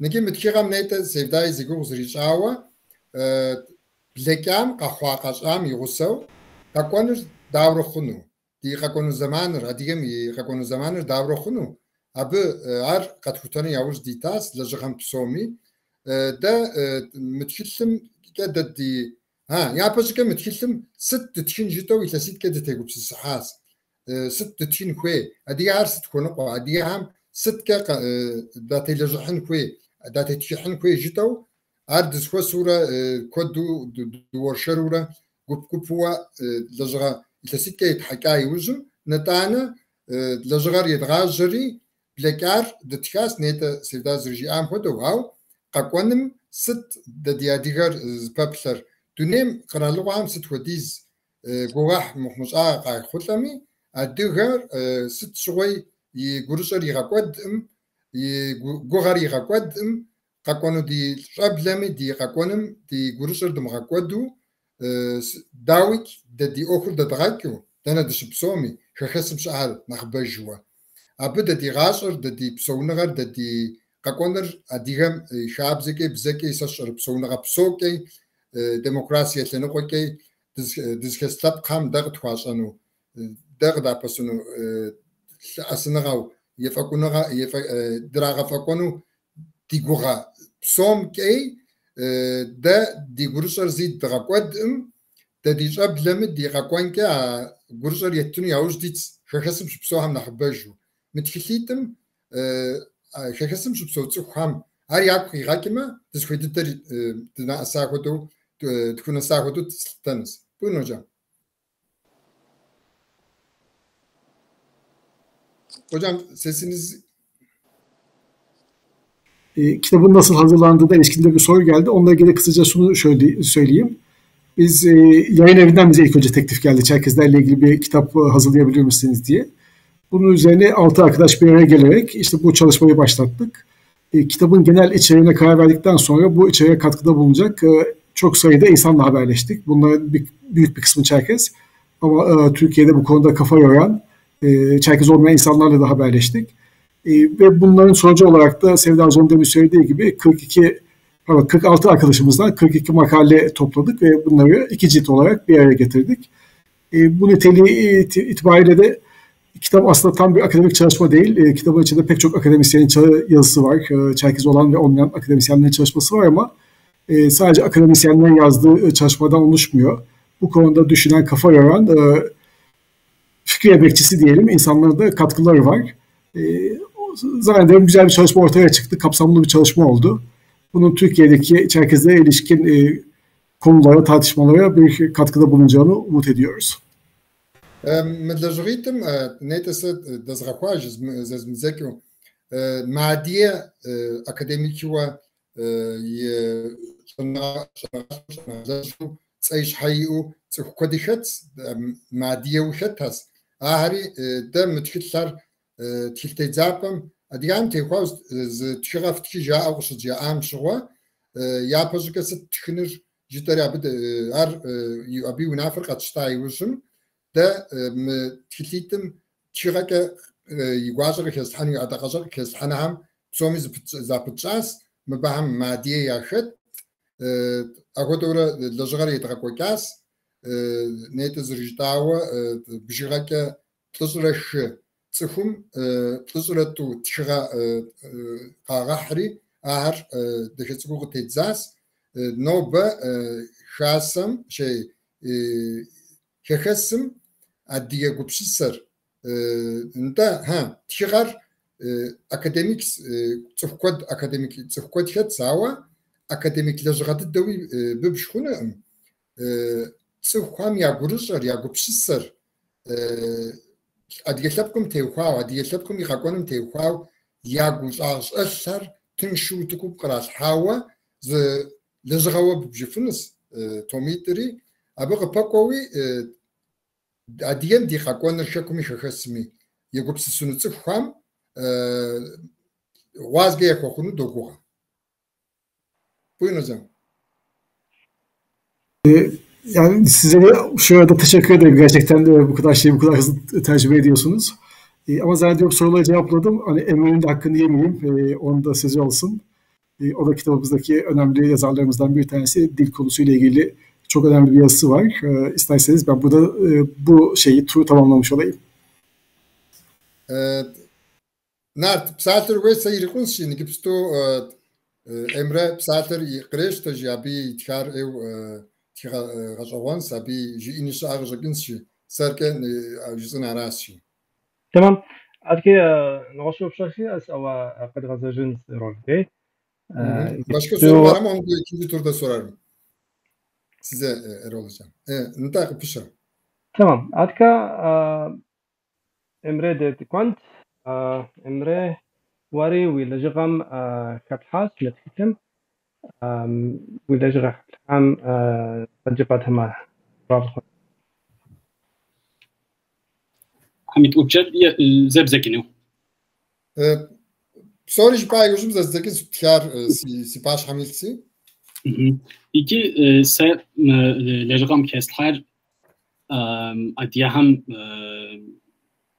Osman İmperyam kuşuğam dejim cezav girgas yaşagari guaham top setlah nahaber İki di adiyahar vurusey İmperyam jenositim yuvuştur karalim kuşuğam şuğa Osman İmperyam adiyahar zavım gıkegav kodra yajinatlar yaxumenim pabje vurusey İmperyam yezavav kuşuğatim şuğa adiyahar zagusav mukhu karal kodim yezbi İmperyam ye politik okum kışeygum kodu yego şasi abi di adiyahar naxbem zemgusav Türk qajaham dej yagadisri abi dibzer xumenim tevkawa ma'anashko qaditas psalem pabje qayser qalim des adiyahar نخ نسبتی ادی قواجه هر زغوسودس هری هر دیبزر خومنم سبب خواست osman پشته قوم یه زمانم پشته هم شب سوالف عجیب عجیب خودی religious unitarianism جوها مسلمانه غم که زوجور زتری ایران پلیتیکر یه پیریغش است مر ادیه هم قشخه پس سچحکه جفما دیبزر قبضتنو کتنگه یا اس یا جابه هر شب آخیاس ژورنال هر قداغاس او Osman İmperyar utanıvcım şavka Türk Respublikam Müslümanlar muhu linguistic unitarianism jukwa politikam tevkawa Türkubzer yipeyriğaşri adiyebzem imzaqo adres ebqami ya ana delkubzem gebsetlenu kutinaga irmitu ze politika zrihori Osman İmperyam şuğa şavka adiye yegaba her soru yaga bederi az zamanım Gjezawa Türkubzem vega noroj zibze yimgapsallo bze genosid jixwa bze godinim yilles kodre qaradir yuj yitas abi pabje Türküm dibzer yegabe ham bşapseltinu kutinaga ya adiyaham bze assimilatsem tevkawa yaga gago ham adiyana nohar yawgyu yegabem yimzaqo qaja hami nanohar yabzemge yamgapsallo yilles kodre dibzer başta kuzege yaga godinim yavuj yahas yitles Deutschlandere European Union zigotinagam Türk qaradir yahafın pabje de nach kutinaga di yuhas ava yigirge okhar dizkuen koda yigirge yüzünür muras. Ben Türkçesini söyleyeyim şimdi. Osmanlı'ya zorunlu göçle, sürgünle giden Çerkeslerin Osmanlı'nın kendine özgü bir iskan politikasıyla savaştan çıkmış savaşçı Çerkesleri nasıl kullanabileceği anlamında kendine özgü bir iskan politikasıyla Osmanlı hinterlandına Çerkesleri yerleştirdikten sonra ama Osmanlı'nın dinsel bir üniter yapı yaklaşımından dolayı Çerkeslerin Osmanlı döneminde Çerkesçeyi kullanmalarında bir sıkıntı yaşamadılar büyük çoğunlukla. Ancak Türkiye Cumhuriyeti kurulduktan sonra salt ulusçu yaklaşım ve tek dilli, tek millet, işte tek bayrak, vatandaş Türkçe konuş vesaire gibi Türkiye'nin tekçi yaklaşımı Çerkesçenin yok olmasına, Çerkezce'nin bir iki nesil sonra Çerkezce'nin yok olmasını sağladı. Öyle ki yani Çerkez öğretmenler dahi olsa, şimdi benim saçımın uzattığımın sebebini ben küçük bir hikaye olarak anlatayım. Her sabah bizim saçımız yolunurdu, biliyor musunuz, köyde. Çerkez öğretmenin yanında Türk öğretmenler saçımızı yolardı ve bu bende öyle bir travma oluşturdu ki ben dedim özgür kaldığımda saçımı uzatacağım. Yaşım ne olursa olsun. Ben şu anda onun protestosunu yaşıyorum. Ve aşık oynamak, eşeğe binmek ve Çerkezce konuşmak, Çerkez çocuklarının en fazla, Emre bunlardan bahsetmedi ama hani Emre'nin söylediklerini direkt örtüşen örnekler. Bunlar Çerkez çocukların en büyük şeyiydi, handikapıydı ve ben burada 200'e yakın aşık topladım Moskova'da. Ve biriktireceğim, 500 tane biriktirip götüreceğim Türkiye'ye inşallah. Yani şimdi tabii ki bu dildeki sıkıntı insanımızın şu anki Çerkezce'nin kaybı ve Çerkezce ile ilgili sıkıntıları ortaya çıkarmıştır. Emre Kapışa sever. Jüzünür aras uçam tevkavsi, tikitlim tevkav zamanırda guatasi adreye hem saatle yeftunma hem zetavans nogoj uçe yemen art nogoj uçe yemen art stepsel. بمست امرأة جريزة وصفياس مو جبأس وكخس يا في سانوخم عثمان تريم زمانم يجي زمانم زحدو شتو برا بزا اسملاتسيا دي لبقم يريحتاو شتو برا جبتو ستخدا كسحنغا يصار ستخدا بزا يعني يخوف مفاو شت يدي يطلقكم تركم شب سوهر انتانا ابزم راغجنو كويت ياصا arka cephe tamam. Sorusu şöyle, gerçi Emre Avrupa Birliği'ne geçiş süreci, Avrupa Birliği ile işte 1923'ten 90'a kadar Çerkezce dışı, sadece Çerkezce değil, Türkçe dışındaki bütün dillerin yasaklanması ve Avrupa Birliği'ne katılım süreciyle Çerkezce'nin serbest bırakılmasından bahsetti biraz önce Emre. Ama özellikle altını çizmek istiyor ki Anart tekrar soruyor onu. Yani ne gibi şeyler yaşandı ve şu anki Çerkezce'nin durumu ne? Türkiye'deki durumu diye onu soruyor. İki nart ucam tevkav Osman İmperyam zamanım şu bize asimilatsem tevkav dedi adiye hem mist şekam seç hageci beme emperyar yenu detkene نغوش قرال همی نسو ستو اب کودتی بزه کودی لب کودی شد عثمان امپریام شو دی ادیه هر یابزر یا دی ابزر بسلفنم توقع کویت یجاس امپریام نخبه جو هر زتری غنم مسلمان غمگه یاوجی هر مست religious unitarianism جوکا اب نخ یاوجی هری هوا سالن پابج Türk Respublikar Şavkane ucum harp sori zegogri Osman İmperyam kutinera adiyam gışitam şu şavka yega bahari gıjaga jurnal harisit hari harp sori yagabederi yegabem şiteja adiye yagaga go harsit har hapsim sitim jaden khas ya tikilhar ya tikilhar sitar yagasa sitas ar bize asimilatser nach temge Türk Respublikar Şavkane ucum tas şeype abşu yejeri yigirqasuhke مستم قرالم official policy jikwa am kodu zreha. Osmanlı'daki dil serbestiyeti ya da Çerkezce'nin kullanımının serbestiyeti bir nebze vardı. İşte numune okulları, dergiler, gazeteler, Çerkeslerle ilgili yayınlar olabiliyordu ama Türkiye Cumhuriyeti kurulduktan sonra bu okulların kapatılması, bu dergilerin kapatılması, hatta birçok şeyin yakılması, bu yayınlara ve okullara ön ayak olan kişilerin tutuklanması gibi yaklaşık bir asır süren bir asimilasyon ve işte dil genosidine yaklaşan bir yaklaşım günümüze kadar geldi.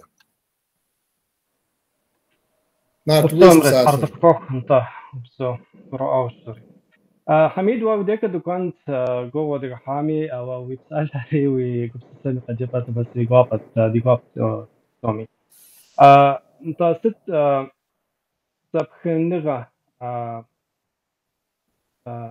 دي انو دكوير دي سبقم بزم كابزم بوليتيكم نوش اخورم كولتورمي كحو دي اخر منن طابصه مقاكون زمان ست كده أخوة شنو خير؟ يفتتش بارز جروام ست زبخنغة دي أنو خير yani ما tamam. Çerkezlerin geleceği hakkında soru direkt bana geliyor. Din, gelenek ve dil anlamında nasıl bir bağlantı kurulacağı anlamında şöyle düşünülüyor. Yani onu soruyor. Ben önce Türkçesini söyleyeyim, sonra Çerkezcesine dönerim. Benim naçizane düşüncem şu. Din her toplumun kendi aurasında kendine özgü alan açarak yaşadığı bir şey. Yani sosyal bir realite. Toplumun belirli bir kesimi mutlaka dinle ilgili ilişkilendirecektir kendini. Ancak bana göre dinin beslendiği bir kültür aurasında olması gerekiyor. Din eğer ki bir kültürle ilişkilenip onunla oydaştığı zaman kendine bir alan açacaktır. Ancak o alanı açarken kültüre de bir alan açacaktır ve o kültürle oydaşarak gidecektir. Yani dinin bir toplum içerisinde yaşayabilmesi için somut bir kültürel karşılığının olması gerekir. Dinin kendisi yani tabii benim naçizane teorik görüşüm kimseyi bağlamaz. Hani her dinin mutlaka güzel yani hatası yoktur. Ancak o din üzerinden kendi kültürünü başka bir kültüre dayatmadan kaynaklanan bir sıkıntı var. Yani bu mezheplere kadar iniyor, işte bilmem tarikatlara kadar iniyor vesaire. Dil için de aynı şekilde. Yani şöyle düşünün, ben nasıl duyuyorum, Türkçe niyet ediyorum, yani Allah'ın huzurundayım ve kendim Tanrı'yla direkt kontak kurduğum halde Türkçe diyorum ki ya Rabbim ben işte yatsı namazının farzını kılmaya niyetlendim diyorum. Ama ben Çerkezim. Ruhum Çerkez, düşüncelerim Çerkez. Çerkezceyi kullanıyorum, Çerkezce düşünüyorum ama Allah'ın huzurunda Çerkezcem gayrimeşru duruma düşüyor. Ne yapacak bu benim şimdi tanrısal yani dinsel dürtü ya da inançsal dürtümü otomatikman travmatik hale getiriyor. Bu sıkıntı benim kendi kültürüme, kendi dilime yabancılaşmamı sağlıyor otomatikman. Ve gerçekten ne yapıyorsun o zaman? Bir de namazı bitirdiğiniz zaman, namaz ritüeli üzerinden gideyim, duanda bile Arapça var. Yani bu kez Türkçeden de çıkıyorsun. Kullandığın normal toplum içerisinde kullandığın dilden de çıkıp Türkçeyi kullanıyorsun, Arapçayı kullanıyorsun ve hiç bilmediğin kelimeleri sıralayıp Tanrı'nın huzurundan ayrılıyorsun. Şimdi size vereceği inanç güdüsü anlamındaki tatminin ben yeterli olmayacağını sanıyorum ve sende travma oluşturuyor. Ama Uzunyayla'daki din öyle değildi. Yani her ne kadar okullarda ve diğer kurumlarda din yasaklansa, Çerkezce yasaklansa bile yefendi dediğimiz yani imamların kullandığı dil, halkla birlikte paylaştıkları Çerkezce ile dini anlattılar. Mesela Kur'an öğretmeye bile Çerkezce'nin kendine özgü bir metodu vardı. Türk imamlar köylere gelmeye başladığında Kur'an öğreniminde bayağı bir sıkıntı yaşadılar. Öyle bir dönem yaşadık bizim çocukluğumuzda. Ben o zaman liseye falan başlamıştım. Dalga geçerlerdi. Yani ya işte Türkçe öyle mi Kur'an öğrenilir babında. Şimdi dinin kültürle özdeşleşerek kültürün alan açtığında sıkıntı yok. Böyle bir şey söz konusu. Bunun yazıda çok net bir şekilde bir sürü örnek verdim. Nalçik'te ya da işte Çerkez yani Kabardey-Balkar'daki yansıması ne oldu? Çerkez toplumunun Uzunyayla'da tecrübe ettiği şekliyle din gelmedi. Suudi Arabistan'daki Vahabi sisteme göre geldi. Vahabi sisteme göre gelince de çok farklı bir olgu oluştu. Yani tamamen Çerkez kültürünü red ve Arap kültürüne öykünme ve otomatikman sadece Çerkezce konuşuyor, o kadar. Yani Çerkezceyi de bir süre sonra belki unutacak. Çünkü Çerkezce onun için önemli değil. 4. 5. derecede. Hatta çoğu da Rusça konuşuyor ve Çerkezce konuşmuyor. Yani gerek duymuyor. Çünkü dinsel anlamda bir sıkıntıya giriyor. Osmanlı hinterlandında dinin Çerkezlere bir yerde olumlu yansırken bir yerde de olumsuz yansımıştır. Negi kışısa hem yitirkup adiga bize rışısama detkene şapkım faşkunağa yiyiz. Faşkunağa gezim yi şab zıbzıbham pakora şapkım zreyhar armırma faşkunağa şapkım ki hatı mahur tetlice mahur. Faşkunağa şapkım zihişanın papşa yezim şapkım zreyhar şab zemi bzıbhami psoğunağa mi kokon koyuz. Abi şu kom de ye nogozlapkım ye şan şab zır gotuaz faşkunağa dinir kışıştamde aslapkım ki tetlige şu mahur.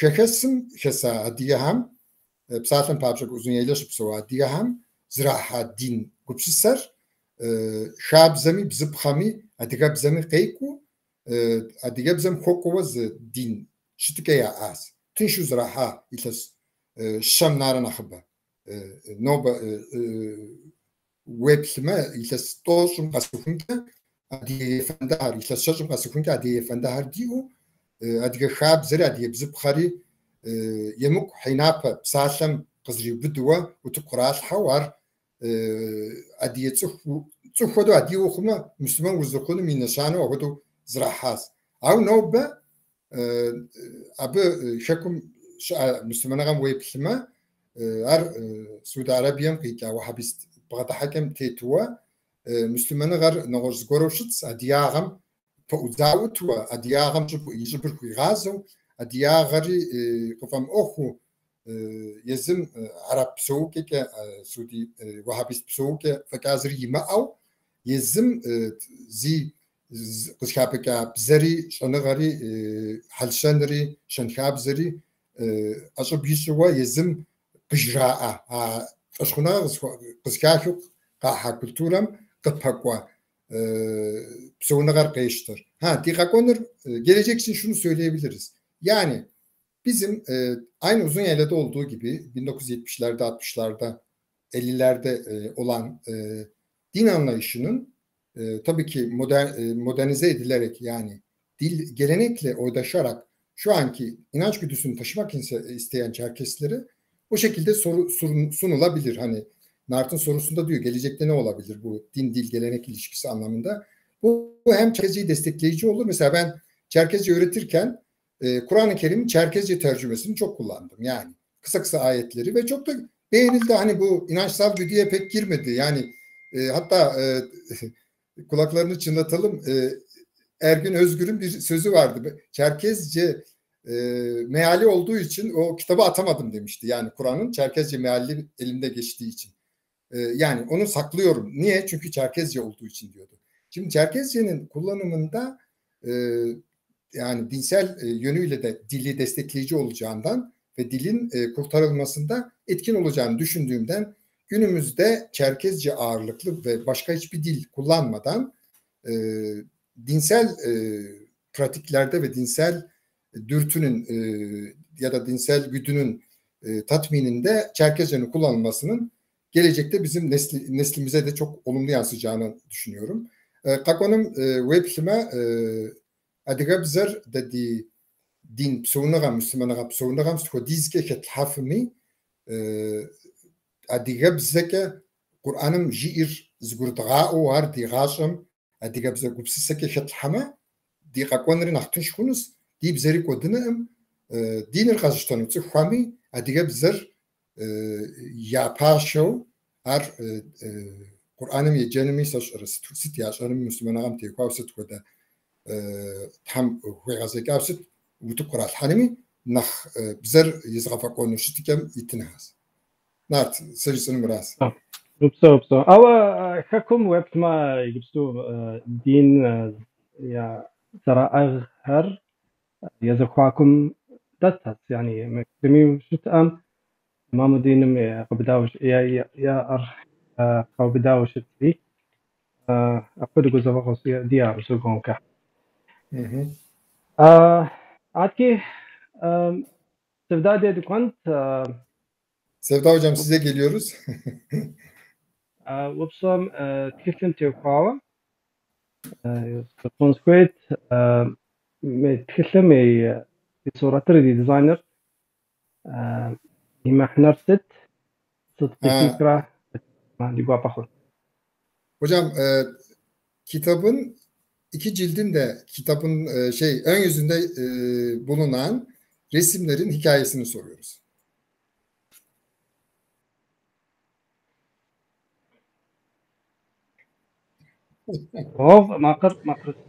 Ben epeyce bir düşündük. Kapaklarımız nasıl olmalı diye. Söylediğim gibi her şeyi birlikte kararlaştırdık.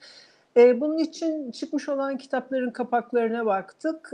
Genellikle hep aynı motifler kullanılıyordu. Biz gelecekten söz ediyoruz. Oysa genellikle Nart efsanelerinden Çerkez kadın ya da erkek figürünün olduğu, işte Elbruz Dağı'nın olduğu, bu hep böyle ya da sürgün yolunda Çerkezlerin dair gravürlerin olduğu kapaklarla karşılaşıyorduk. Kitabımızın içeriği farklı. Biz de farklı bir şey arayışındaydık. Epeyce bunun üzerine zaman ayırdık aslında, tartıştık. Sonra tesadüfen ben Facebook'ta bir arkadaşımızın, Huşt Emel'in sayfasında Asiyet Savkueva'nın 40 yamalardan oluşan sergisinin fotoğraflarıyla karşılaştım. Asiyet Savkueva Kabardey ve bir geleneksel 40 yamayı, bu kadınların bir kendini anlatma biçimi olan, aslında benim babaannem de aynısını yapardı. Hakikaten kadınlar onda bir şeyler söylüyorlar bu işleri yaparken. Bu 40 yama çalışmalarını gördüğüm zaman gelenekselle modernin nasıl birleştiğini, aslında Asiyet'in bunlarla bize bir şeyler söylediğini fark ettim. Çünkü onlar basitçe kumaşların bir araya getirilmesinden ibaret değildi. Kitap kapaklarına yakından bakarsanız göreceksiniz. İkisinde de ayrı öykü var. Ben bu öyküleri şöyle okuyorum. Mesela burada dünyada Çerkez Çemberi diye dans literatürüne girmiş olan kadınlı erkekli bir şeyi görüyorsunuz. Çerkez Çemberi olarak görüyorsunuz. Dans ediyorlar. Ben diye düşündüm. Biz 40 parçaya ayrılmış, 40'tan fazla ülkeye dağılmış ama aynı kültürü paylaşan, öte yandan ana vatanlarını hala dert edinen, oraya dönmeyi isteyen, hiç değilse görmeyi isteyen halkız ya da bir haklar topluluğuyuz, kültürler topluluğuyuz ve bu bana onu düşündürttü açıkçası. Hani bu 40 parçaya bölmüş olsak da birlikteyiz ve bir şey yapıyoruz ve yapmalıyızı düşündürttü. İkinci kitap için de söyleyeyim. Burada da bu benim okumam aslında. Serbest okuyorum. Diyorum ya, Asiyet burada bize bir öykü anlatmış. Ben bu öyküyü nasıl okudum? Bizler için kutsal olan meşe ağacı ve onun etrafında kırlangıçlar. Sanki bu meşe ağacı ana yurtu temsil ediyor. Bu kırlangıçlar nereye uçarlarsa uçsunlar dönüp gelip oraya konuyorlar bir şekilde. Dediğim gibi ya orayı mutlaka görmek isteyerek ya da oraya dair şeyleri duymak, bilmek isteyerek. Asiyet bize böyle eski geleneksel bir şey içinden modern iki öykü anlatıyor diye düşündüm.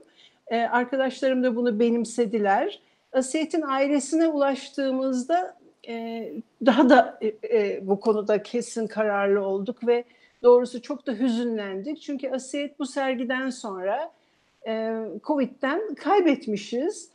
Asiyet'in ben bir fotoğrafını gördüm.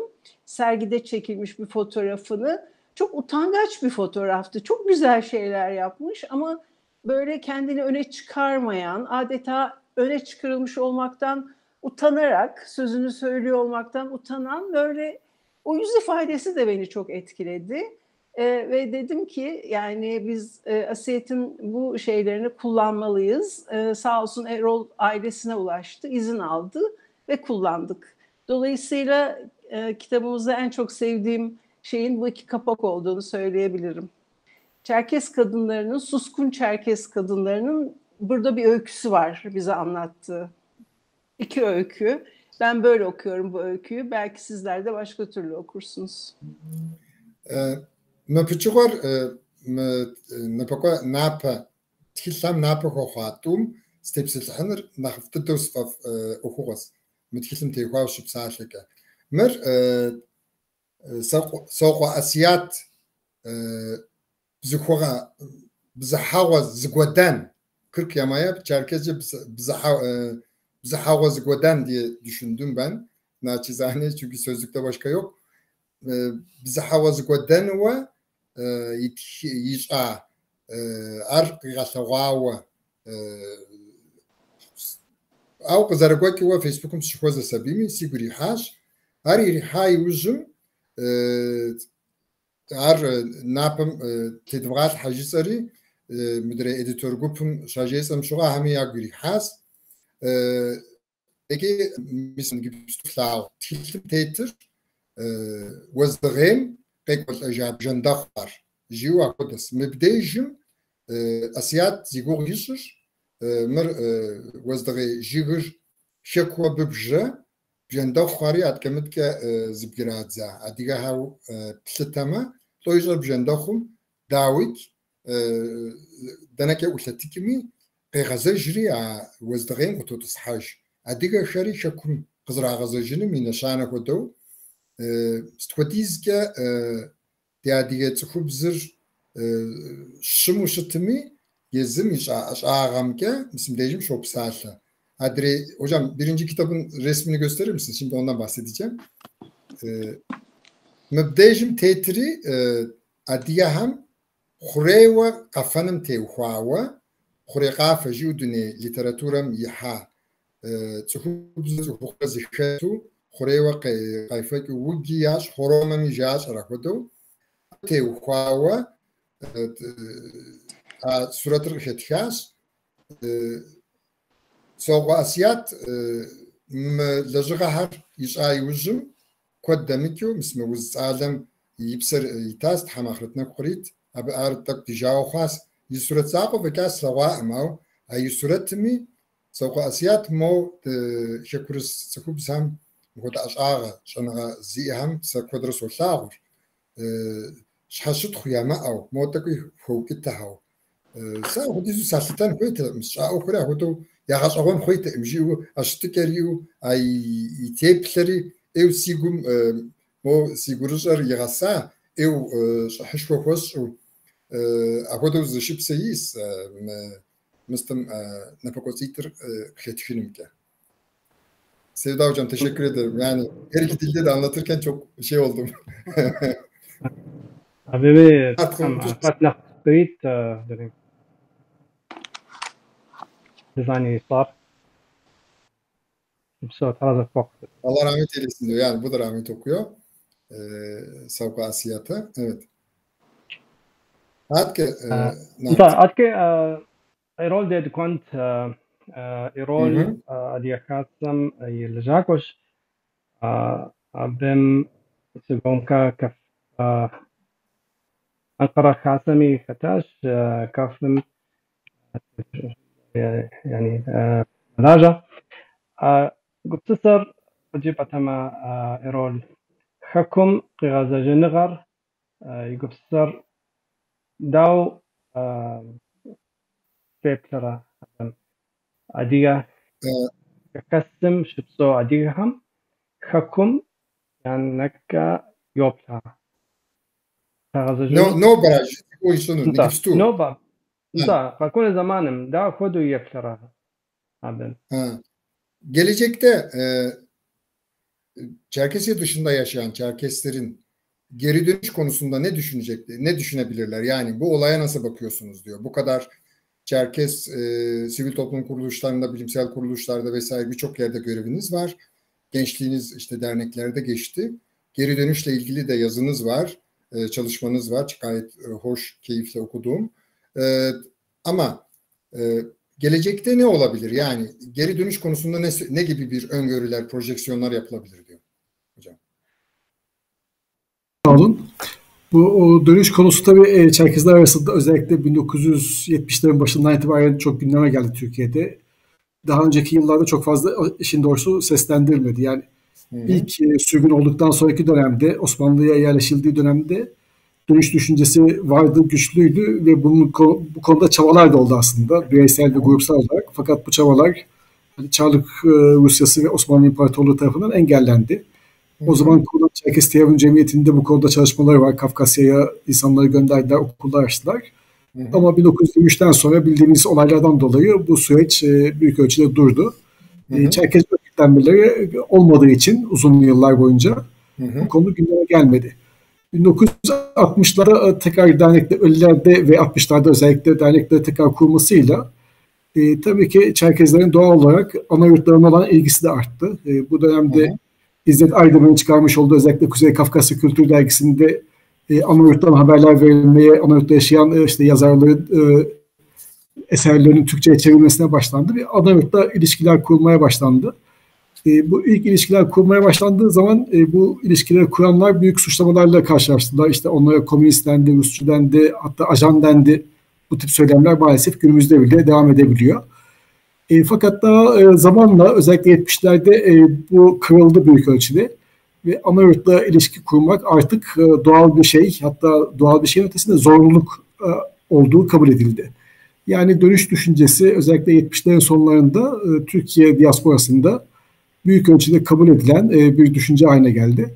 90'larda da Sovyetler Birliği'nde olmasından sonraki süreçte bu artık diasporanın sanki ortak bir söylemi haline geldi. Yani şu anda diasporada kimse hani dönüş düşüncesini en azından açıkça karşı değil. Bunun biçimleri üzerine tartışma olabilir belki ama dönüş düşüncesine ve dönüş hakkına özellikle kimse artık karşı değil. Şimdi bu açıdan da baktığımız zaman bence dönüş düşüncesinin iki önemli ya da üç önemli bacağı var. Bir tanesi dönüş düşüncesi tabii ana yurtla ilişkiyi gösteren bir şey. Yani ana yurtla bağların kurulmasının zorunluluğunu gösteren bir kavram. Bu da bence diaspora olmanın temel bir özelliği.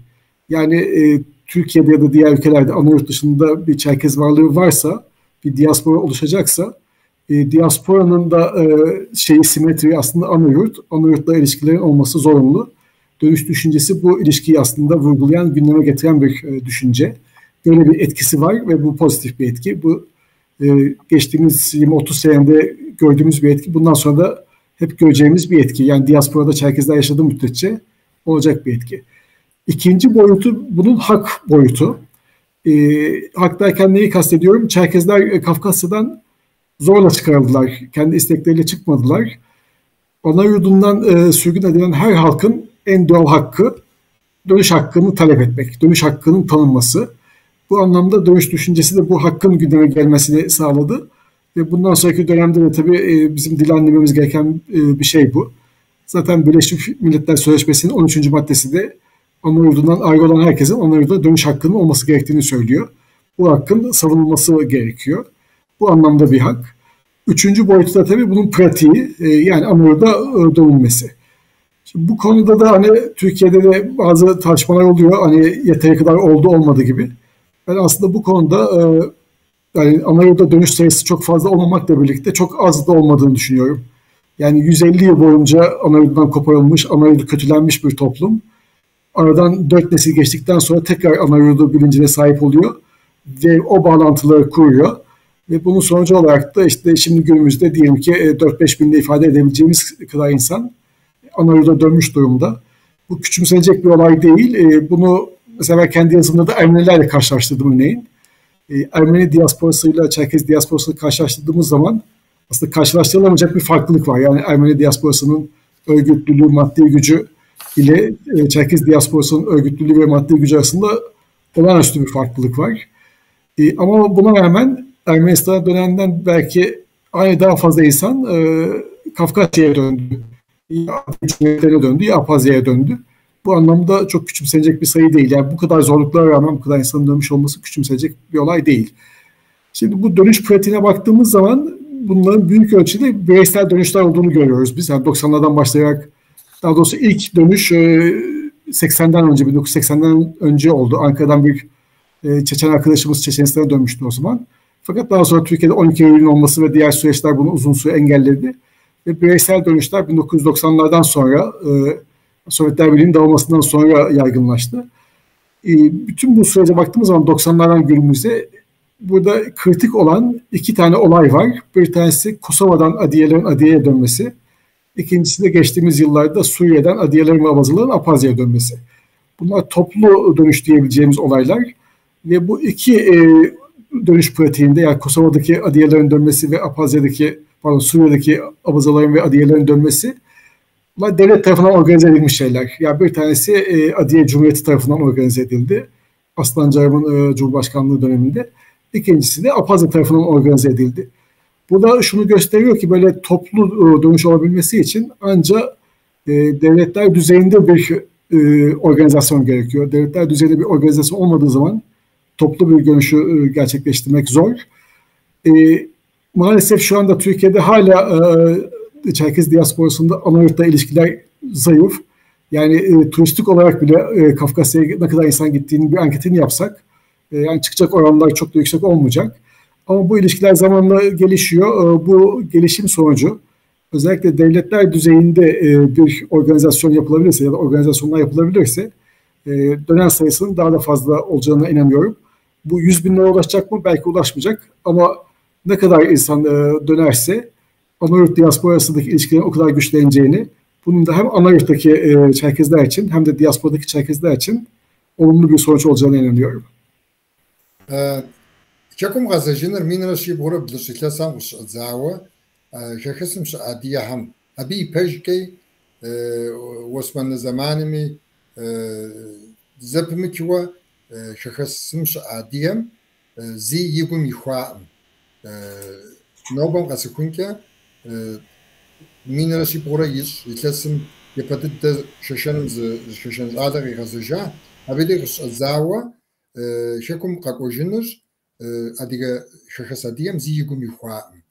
Davik şahasu psoma şakum ke winakur gaza wikur gazas abi bazajinir agupsisar zeyphanir şakum ke wigum şakur zriltinim wigum şakum tegupsisanım yinaşanava wigasam şatınız. Editto z guaham qapjakas şahasım adiyar يفهم شكم سكوجين شزاء نغش تصفاشت وقومنيست دريم دريجا أو يا غينوكت يا غبود تاوا ورسيرز كشاشاي وجم نختن شواس قاقوجاي شاهس مينيتم ناس أديم قاغزجاس يرملهم وديز مخمي أديغامي أديغامي قبرديمي ساشر أدري ريسبوبليكا همي قابروجا شاهس Ава шахасым шаадиер шакум какожифным кралугахам зишаухва qashta unafım tevhab zruxunum inaşanu psalım papşake Kosova gijadikakır adigim Carmastani zamanım tınşıbzo qaqori gitshajas mafahablitso jpayas atke Suriye gija adiga abhazar tınşıbzo abhazim tishajifas Davik şahasım şaadiyer tegaguşvawa şakum qızrıqojifun natana şahasar şipso qaraluğa hamra şakum itepşa qaraluğamra yazguru onagar abam qrağaştanu demokrasi itlanu qoqa unafaham tevxawa şahasım şaadiyer kofaşo şakum zırşipso ufunum qoqowa şakum qağazajinum ke abi telejhan xuesçi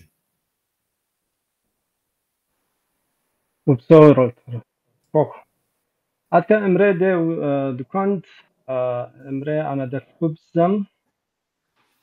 دفقبزم يخاخو النغر دخدو خاخو نغر لجغر دخدو فشتنو خي متزبزة جدو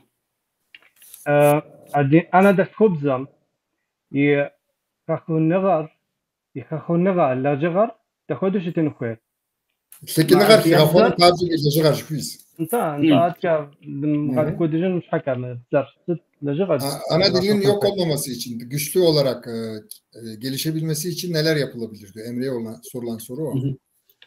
İki nart mbe Amerikam şipsevav bize xumen okum telejahav Joshua Fishman yitsev zerov ze profesör gorum jir qaral ham nedel kubzem pabjeke zukham kutinaga yiretin khoysje awa qaralim yip ana adam yawnago godzim yezim yabzer zrahan khoys je abenemiş Fishman jukhir ana ader qızıkhega ya sebqir ya gapshku ya etnik identitir zırışır ajib yajma yabın hami yana del kubzer iraqazukum yegi degüpe stepselha bize asimilasya okur Türk qaralim kotlandere iltes şemne sawa zriham pabşa adiyebze ke şipsatle ham şhage yagago ham yuga adiye nanu ham yezim yabın hami aham ya şekahar yam şekin şhage adiyebzer muhu Türkubzer yapı iraqashas مبش حاجة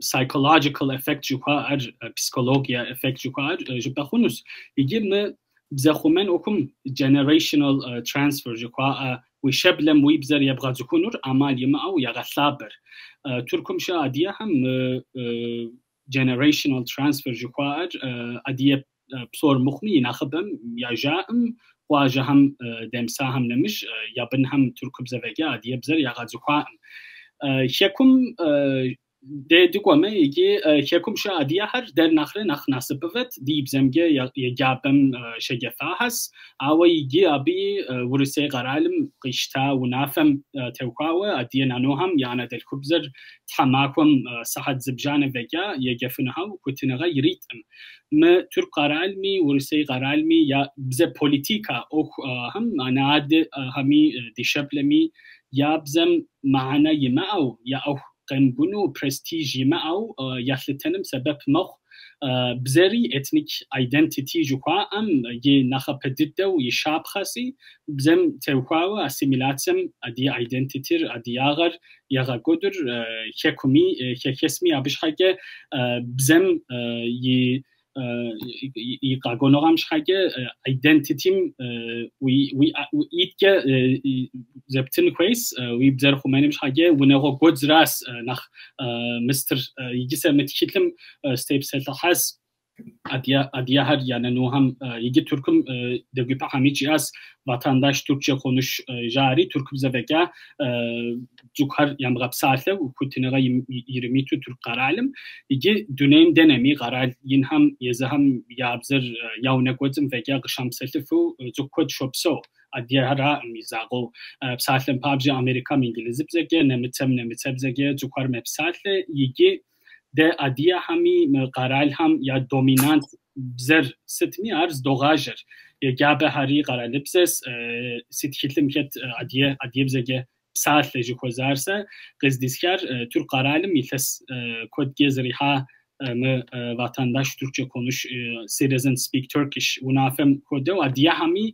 yauna godzim ya binham adiya bzege يبساله همه بزر خومنم ایو سبب آر خونس م اکادمیکو بزر خومن مزری جنسی م اکادمیکو بزر خومن لجرم هتس family language policy جاری و ناقم يقعد بزر پولیتیکا plan جدن خونس آبش حاجه و ناقم نانو هم یزم یعنی دل خوبزم وگه شامسلتو انا آدم یزهم یعنی دل خوبزر ستمی یا نانو هم ابو وگا ونم شامسل خو خوانوش مبزه گودن اوکر نخ خوم مخوری نخ زخ کدم وناغو بزه پولیسی ی اما یعنی دل خوب بزر یامغا گودنو جار مر تئوریست family language policy جو تئوریم جیر مراس مر تئوری زاغو قناو زگوره اکادمیک لجغا کدمی یا وناغم یزبی یابزم وقتی قشامسل نانوهم یابزر خرزنه وزراغ جاو نخ دومینانتو قرالم یبزم یزم یا انا دل خوبزر یمغا گودفاو قاغوتاس سزبلفم گه نو وناغو بزه پولیسیر نوش دل خوبزر هم یابزر یا خومنم سبب خوامه دیدی ادیه بزمی قشخاپنسی انا عده هم یا ایتلو سورتتر بزه خومن اوفر گجوج بخومه Teşekkürler Emre'ciğim. Şimdi bunu Türkçe'ye çevireyim. Emre daha çok bu konuşmasında Fishman'ın kendi etnik kimlikleri konusunda öncelikle ailenin dili koruma sürecinin anahtarı olduğu üzerinden hareket ediyor ve diyor ki kendi etnik kimlikleri konusunda güvensiz olan ebeveynler muhtemelen bu dili avantajlardan ziyade dezavantajlarla ilişkilendirir ve bu nedenle dille daha az özdeşleşerek dili daha çok kullanmaktan vazgeçer. Bu kullanmaktan vazgeçmek de gelecek nesillere aktarımda tamamen olumsuzluk yaratıyor. Türkiye'deki yaklaşım her ne kadar dilin kaybolmasına, dilin yok edilmesine, vatandaş Türkçe konuş politikalarıyla dilin göz ardı edilmesine, asimile olmasına ve dilsel soykırımın gerçekleşmesini sağlamış olsa bile bunun bu evde uygulanacak olan dil politikasıyla yeniden toparlanabileceğini ve dilin yeniden kurtarılabileceğini söylüyor. Mesela Kök'ten örnek veriyor. Kök'tekiler belki biraz Çerkesya'dakiler yani özellikle şanslıydılar. Çünkü onların yazı dili vardı vesaire, okullarda kullanılabiliyordu. Sosyal yaşamda işte bürokrasinin yarısında en azından kapıdan girerken işte Balkarca, Çerkezce ve Rusça vardır her kurumun. Şimdi çok şükür onları sökmüyorlar yani. Ben gayet sevinçle bakıyorum. O tabelaları görünce en azından dilin bir görünürlüğü vardı somut olarak. Bir de insanın şöyle bir şey var. Biraz önce ben bahsettim ya işte saçımız yolunuyordu ben onun için saç uzatıyorum babında. Aynı şekilde Çerkezce için dayak yiyen kişiler çocuklarına ya bizim yaşadığımız zorluğu yaşamasınlar diye Çerkezce öğretmediler. Yani bir Çerkezce'den uzaklaştılar. Çerkezce'den uzaklaşılması ve Türkçe öğrenerek sosyal hayata, işte iş hayatında daha rahat olacağını düşünerek ebeveynler dilden bir kuşak, iki kuşak sonra uzaklaşmayı sağladılar. Ancak şimdi tekrardan dilin yeniden kazanılması için yapılan çabalar var. Bu çabaların işte meyve vereceğine inanıyoruz ama birinci önemli özellik dilde ailedeki dil kullanımına özgü çok net bir politikanın uygulanması ve onun işlerlik kazanması. Yani yeniden dilin itibar kazanması. Ben Emre'nin söylediklerinden farklı olarak şunu söyleyeyim. 2,5 yıldır benim yaptığım, Emre de bir süre sağ olsun derslerime katıldı. Kişilerde etnik aidiyet inşa etme çabasında bulundum. Ve bunu başardığımda dili öğrenmenin kendiliğinden o bireylerde geliştiğini gördüm. Ve kursak oranından daha çok. Daha sonraki ben Facebook'ta o insanların paylaşımlarına baktığım zaman derslerdeki şeye devam ettirerek başka kaynaklardan, başka Çerkezce öğrenim kaynaklarından dili ilerlettiklerini gördüm. Yani demek ki öz etnik aidiyetini, etnik kimliğini inşa ettikten sonra bireyin dil öğrenmemesi için hiçbir sorun yok. Ben bunun şeyiyim yani. Emre de bunun teorik anlamda birçok çalışmadan örnekler verdi sağ olsun. Bunun mümkün olabileceğini söylüyor. أستاذ رازق فوق حميد عادك دينتنر تحديد اسم دي موقع وجرز وبصير سياس وبصر وديك صوتزانس حميد ست كودا جردم إنيساتيفا جردم لجغة يكو كونو خير متكلم قاز قروعام كا بزام تلجحشت زمي كولتورا مي بوليتيكا مي نغاش اوك مي دين مي سومي اسو شتسي اكونو زمانم دخدو قبسستا ديانو خير عار وي قبسستم وي قومي ثلاثكم قجباتنا خد الجغا يكونو خير اريزانو يطوانو خد ما يصف يعني مؤخر يغزفنو طرح. Şimdi son bir tur soru soracağım diyor. Bu benden başlıyor. Bu kitapta anlatılmak istenen anladığım kadarıyla diyor dil, kültür, politik anlamda işte sosyokültürel her türlü Çerkeslerle ilgili bir çalışma diyor. Şimdi gelecekte Sizin öngörüleriniz ne diyor? Kişisel görüşleriniz. Yani Çerkezlerin geleceği ne olacak? Yani yazdığınız yazılara şey olarak bağdaşlaştırarak ya da sizin kendi öngörülerinizle neyi sunabilirsiniz diyor. Bunu soruyor hepimize. Ben şunu söyleyeyim, yani demin de bahsettiğim gibi din, dil, gelenek ilişkisinde Kekes'teki gibi, yani Türkiye'de kurulabilen ama son 20-30 yılda yıkılan şeyin yeniden inşası mümkün. Çünkü geçmişte yaşanan bir örnek varsa gelecekte onu tekrar canlandırmak çok zor değil. Ancak Hek'te, yani Çerkesya'da dinsel pratik örneği çok çok eskilere dayandığı için, yani komünist sosyalist sistem öncesi, Sovyetler Birliği öncesinde dışında örnek olmadığı için ve sonradan da ismini söylediğim sistemle dinin yeniden kurgulandığı için tabii Çerkesya'da bu, ama Adige'yi ayırmak lazım. Adige'de çok daha bilinçli imamlar var. Benim biraz daha spesifik yaklaşımım mesela Çerkes Nalçık Radyosu'nun Perşembe akşamları şeyi vardır. Din programı vardır. Ben onların hepsini kaydettim. Hatta Sevda hocama da dedim ya, ben bunları analiz edeceğim vesaire falan, iletişim bilimi açısından ne yapabiliriz gibisinden bir arada şey yapmıştım. Ben onları izlediğim zaman şunu edindim. Yani orada bir tamamen Çerkes kültürü ve dilinden uzaklaştırıcı bir yaklaşımla dinin sergilendiğini gördüm. Bunun yani en kısa sürede düzeltilmesi lazım bence. Ben Türkiye'de de çok imamlarla daha çok muhatap olurum. Gerek Uzunyayla'da olsun, Düzce'de yüksek lisans yaparken de yine aynı şekilde imamların her ay bir cumartesi sabahı şeylerin kahvaltılarına gitmiştim. Bir tesadüfen tanıştığım bir imam sayesinde ve onlarla çok güzel bir söyleşi gerçekleştirmiştim. Ve çok ilginç şeyler söylemişlerdi. Yani ya biz böyle bakmadık olaya gibisinden. Yani kültürün, Çerkes kültürünün bu denli dinle iç içe olduğunu bilmiyoruz gibisinden bir yaklaşımları vardı. Dolayısıyla bizim Çerkesya'da olsun ve Çerkesya dışındaki diaspora diyorsunuz. Ben o kelimeyi çok sevmediğim için hep Kekes diyorum.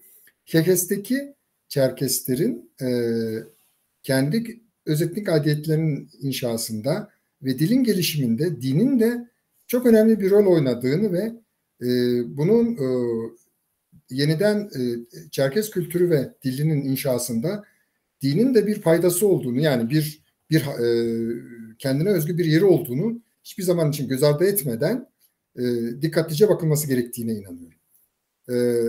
Nege hem yadiga bizer jisan huma hekumi hekesmi dinim tevhav dinir qağış arajınim tevhava ilas tlıjipa ilas şajipa uzuneyle adiga bizer adiga xabzer qezgala din şitiker noba zamanım kokova qabğaç arajıfınız av hekum agodo hekesim tınşu qabğaç arajıfınız av hekum da kuğu qabğaç arajıfınız sa naxibbo sistelajohir yefende haras yefende ham ya şitiker yefende ham xabzer bizibxa bizer adiyağa diyebzer qızraştırıcıker düzce sözlüş ami uzuneyle sözlüş yefende ham psomi sakozo ve baham saypsallo ve baham sigupşisar ya jeyse takvi ya jağosu mişa ma uskurağa agodo zıştıkesis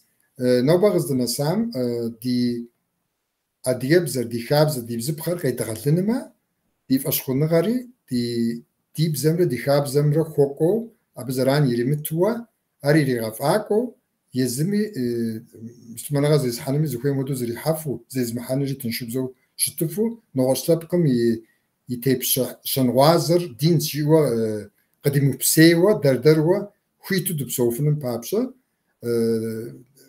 dinir çalışav zühozanu hueva qatarajın hues. Ben biraz fazla konuştum herhalde. بسو حميد وبسو رازبوخ وفضل الدرب بسو حصلت بسومي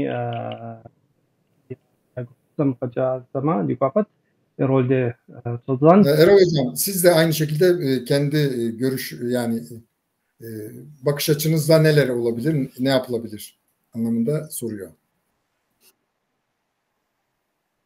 ya da genel olarak diaspora ülkelerinde ve Kafkasya'daki Çerkezlerin durumuna baktığımız zaman gördüğümüz şu, en önemli sorunlarından bir tanesi Çerkezlerin nüfus ve dağınık yerleşim. Ve özellikle diasporada çok uzun yıllar boyunca bu kültürün geliştirilememiş olması. Şimdi Türkiye'de ne kadar Çerkez var sorusu çok tartışılan bir soru. Hani 7 milyona kadar çıkan sayılar var. Gerçekçi olursak bu sayının o kadar olmadığını söyleyebiliriz. Fakat azımsanmayacak bir nüfus da var ama bu nüfusa göre baktığımız zaman, mesela kültürel üretime baktığımız zaman, diyelim ki son 50 yılda kaç tane Türkiye'de Çerkezce kitap basıldı dersek herhalde iki elin parmaklarını geçmeyecek maalesef bu sayı. Bundan dolayı yani Türkiye'de ve yine kısmen de ana yurttaki Çerkezlerin geleceğini belirleyecek olan içinde yaşadıkları ülkelerin konumu. Çünkü Çerkezlerin özellikle diasporadaki koşulları kendi çabalarıyla artık bu kültürün yeniden üretilemeyeceği bir duruma geldi. Çerkez dilinin ve kültürünün yaşaması için doğrudan bir devlet politikası gerekiyor. Devlet politikasıyla desteklenmeleri gerekiyor. Aksi takdirde bunun yeniden üretilmesi çok zor. Bu ne demek? Çerkezler yaşadığı ülkelerde gerçekten bir demokratik dönüşüm olursa, bu haklar tanınır ve bu destekler sağlanırsa Çerkezlerin varlığını sürdürmesi mümkün olacak. Bu nedenden dolayı da benim gördüğüm genel olarak Çerkezlerin geleceği, içinde yaşadıkları ülkelerin geleceğiyle çok ilişkili. İçinde yaşadığı ülkelerin bir demokratik dönüşümü olabilirse, o zaman bu imkanlar sağlanabilir ve bu kültür yaşatılabilir. Öbür türlü yine yaşayabilir ama gittikçe daha çok özellikleri kaybederek, daha çok değişik unsurlarını kaybederek varlığını sürdürmeye çalışacak. Bu da hem Çerkezler için hem bütün insanlık açısından çok önemli bir kayıp olacak. Örneğin bugün Ayla hocamız dilin özelliklerinden bahsetti. Böyle bir dil ki hani anlaşıldığı kadarıyla dünyadaki diğer dillerde görülmeyen özellikleri var bu dilin. Ve o dilin içermiş olduğu bir düşünce var, bir felsefe var, bir dünyaya bakış var. Bu dil ve kültür kaybolduğu zaman bütün bunlar kaybolacak. Bütün bunlar aslında sadece Çerkezler için değil, bütün insanlar için büyük bir kayıp olacak. Negi Türk'üm şehsuva diyev şıpsor maş amav takvi şahat xav kodujar milyoni sitim nasu milyoni bilirane qoram nasu situjar rav يبجغار نوبغ زنسنم أديهم يزم يا خابز بزبخر يزم يا قاروكة يزم يا قواش خات حورة يا خمانم يا وجي تاس ويبسما يتشنقم أدقاب زكاة تخاوة غدك أتخلتر أبخم بيتم إيتم يا أبخم ببجغام فكين أماجي أقول شوكة نجي تخسم شو أديهم زي خسقر اللغة هم قاشتن ونافهم تيوخاو أهم ديمقراطية و يا مستم قوشرقم شبسو ثبقهم بزهم بسويكهم يراتون هوتنغم قبقوا أديهم قاسلسنو هوتنغم رق يفقونغم را يبقى أديك بزر بسوفن كشو جماعة شكمي شكسمي أديك بزر زكس أديار زكس قرالوهم قاشتن ونافهم أهم يزم يا ثبق يا غصوب ثبقهم خواش أنو ستر يراتوني هوتنغم قبقوا أديك بزر بسوون وأديك بزر وتكون يتنو راسي نيتمس تحرازا وكوخ أيلا خوجة أديك بزم ينشانهم يقول يشاس نتا هوديز دونيم أدري بزهم يا خمسلو شتك نشنا داخز إزبزر قدما أديارا فقدنس دوني بسوميا فقدنس أديارا بسوكر أديارا كوبسسكر أديارا شتكر أديبزم قيح هو أديخو بسوري كوديكينس مدوني بسوم أقولو شوكة دنش أديري دنش بسو أديري زيخستبقم ديمقراطية شتكة كأسبقم زريفاكوا خوتنغم يشانقوك زريفاكم تيوخواوا أديبزري يزم قلسنو فشر قلسنو خوتنغر قلسنو ستر قيغا سببو قزتيننم يوجتن فيشي برافو شبسويرون أذكى سبدا كنت وبصد الدر يقوم الصرف فتيرة تمام جد سبدا Ha, Sevda Hocam, bu konudaki görüşlerin yani şey olarak. Hocam sesinizi... Okay. Ben başka bir açıdan yaklaşacağım. Yani daha çok böyle siyaset bilimi.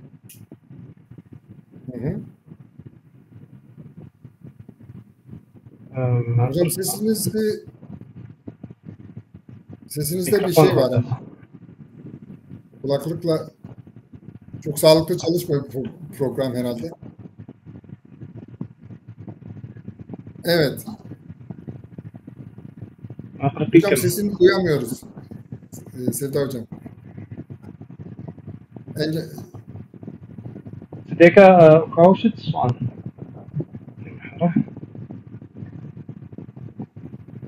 Kavşit soğan.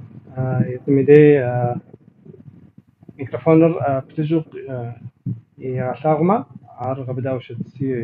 Hocam mikrofonunuz kapalı görünüyor. İklabcam Şimdi nasıl? Ha, tamam, şimdi duyuyoruz hocam. Tamam. Ben şunu söylemek istiyorum. Kitabımızdaki birçok yazıda da ortaya çıkan bir şey var. Çerkez kimliği defansif bir kimlik haline almış durumda. Yani sürekli olarak hapsedilmeye çalışıldığı bir yer var. Hegemonik anlatı tarafından. Ve sürekli Çerkez buna reaksiyonumuzda yok biz o değiliz. Bu en somut olarak kendisini Çerkez Ethem'le ilgili her türlü tartışmada gösteriyor. Çerkez Ethem'in hain olarak adının her geçtiği bağlamda biz hain değiliz. Çerkez Ethem de hain değildik. Hep savunmada olan bir kimlik. Şimdi ben bunun yerine pozitif bir kimlik politikası oluşturulması gerektiğini kendimize anlatan ve politik başka bir kimliğin kurulması gerektiğini düşünüyorum. Ama bu noktaya gittiğimde de başka bir tablo fotoğraf karşıma çıkıyor. Bu da siyaset yapma korkusuyla ve Türkiye'deki demokrasinin durumuyla açıkçası ilgili. Otoriterleşme eğilimiyle ilgili. Çerkezlik özellikle gençlerde gözlediğim kadarıyla giyilen bir elbiseye dönüşmüş durumda. Yani Çerkez isimleri alıyorlar, çok güzel. Çerkez giysileri giyiyorlar, onların modern versiyonlarını, danslarını yapıyorlar, düğünlerini yapıyorlar ama o kadar. Yani Erol'la benim ikinci kitapta yazdığımız makalede akademik çalışmalara baktık biz o makalede. Yani Türkiye'deki Çerkezler üzerine yapılan akademik çalışmalara baktık. Gençlerle ilgili çalışmalar çok az ama bizim ortaya çıkarttığı bir şey var. Tıpkı daha önceki kuşaklar gibi belki de benim kuşağımdan daha da fazla olmak üzere siyaset yapmaktan korkuyorlar. Bu tabii geçmişin deneyimleriyle ilgili bir. İkincisi yani siyaset yapmanın bedelinin yüksek olmasıyla ilgili ve bu konudaki korkunun hala sürüyor olmasıyla ilgili. Dolayısıyla Çerkezlik böyle bir etnik fantazi, süs, bu olumlu bir kimlik politikası değil. Demek istediğim benim olumlu kimlik politikası bu değil. Elbette ki bu bir parçası, yani bununla övünmek, bu kimliği onurla taşımak, büyük bir şeyle taşımak, gururla taşımak, evet. Ama bundan ibaret değil. Yani gençlere sorduğumuz zaman, yani bu akademik araştırmalara referansla söylüyorum, politika yapmayı tercih etmiyorlar, uzak duruyorlar. Şimdi bu ve artık başka bir mecraya doğru kayıyorlar. Mesela eskiden dernekler toplanma mecrasıydı. Şimdi sosyal medya oralarda buluşma mecrası. Şimdi bu da kaçınılmaz bir şey. Yeni kuşaklardan söz ediyoruz. Sosyal medya üzerinden iletişim kuruyorlar. Bizden daha dünyaya açıklar. Bütün dünyadaki, yani bütün diasporayla ilişki içindeler eğer dil biliyorlarsa vesaire. Bütün bunlar çok önemli ve çok iyi gelişmeler ama bunun politik bir şeyle birlikte gitmesi lazım. Benim eksiklik olarak gördüğüm bu apolitiklik, bu da açıkçası çok doğrudan Türkiye'deki bağlamla ilgili, siyaset yapılma biçimiyle, siyaset yapmanın riskleriyle ilgili. Dolayısıyla bizim derdimiz, hep başından beri söylüyorum, yani Türkiye'de siyaset alanı genişlemezse Çerkezlik de genişlemeyecek. Ve pozitif bir kimlik politikasına dönüşemeyecek ya da bu haliyle kalacak. Bunu ben dert ediyorum. Yani benim derdim bu. Upso. Sevda Hoca sejin rozgoro se aplikasi işi. Ari gazavans nege adiga ham zapimi ki wa ده دخيس ده سكلاجة دي إم ده تبشتلاب خام فقزر دابلم كودو ده حبر شبر إم ده قوانش إم ده تحمش ده زاكوس تخرجنا أشياء مو زبمي كوا زجوزافوغم كتو شتشي هر نخبو زرا حتر أديك إتم تيوخاوا أديك إتم يبساتر أديك إتم سبكم يبيت جاوا زراغوفام قبلوكوا حاو ده سبكم دريبيم تركلابكم دريبيم تركلابكم دري أبوقوس أردوخم أدري جو أديك شحات ستنغر مبزو في كوساو دي وداو يغشي نتانا أقولو شوكا ده دي أديو نغز يبليك جان كويسشي دي شحات ستنغر دي أدي أيدنتيتير شرجو دغفجين كويسشي ده أقولي زود دخيتي أدريتم دريتيش معه ده ديس دوبسو غازو دي إنس دي خاب زري دي بزري دي بسو كداخري زي تحنش أقولو شوكا زي أدري مدري قخوا قشام دخيت توا زفمي كوا جزافهم دخيتن كوي إمشي أبد فاكين كويسشي أوا نغز قاكوتم يقوليش تذكر نخ يغزافو العالم مش بلام ديجي بسومي أديك بستار سورة تيتو بشرس بشكل حساس شغل شاتاغر أدياغم تيوخاو قوفر ورجع أو فك إمشي هر مو تكون إتنيك نغش سبقم شخصو زرخصم كباقوة يقولشر يغفن فكا أبعد كأدياغمي أديابزمي أدياشتكمي خوكو أمشي مري خونه أمشي نتا نتانا نخكي جوا أدياهم دي سمجنغاو دير مو دبخم كيفو دفهم كيفو دير بوليتيكام دياديهم قبحك ودياديه يزغف آك ودياديهم يبزكي يخابزكي يشتكي يخيرقي كنوا بوليتيكاوا درزشم تفراسشي بوليتيكام شوشنا هرجي نوبا إرولر سر دتيات شغام تركم أكاديميكو شكوكا ماجستراتورة سشر دكتورة تيزام بسومي ديكابلاس زخمنام خطرست شلغوالم بوليتيكام أبوليتيكوا زي بوليتيكا يامشو زكوا بكم سلحو أب أنت بوليتيكامي تلوج شنهار تركم ز باشتقو زيس أديك بسكوا بسلحو شتمي تلوجير هادي قرالغوز زبقرب تخنس بغاشاشانس يبودنس دي تركو قرالغوز زبقرب بدون شارع را زانزو أبديجي معكو بشرا دا قبش السر دناش دنا أناتا وتمي دنا لجغم ختمي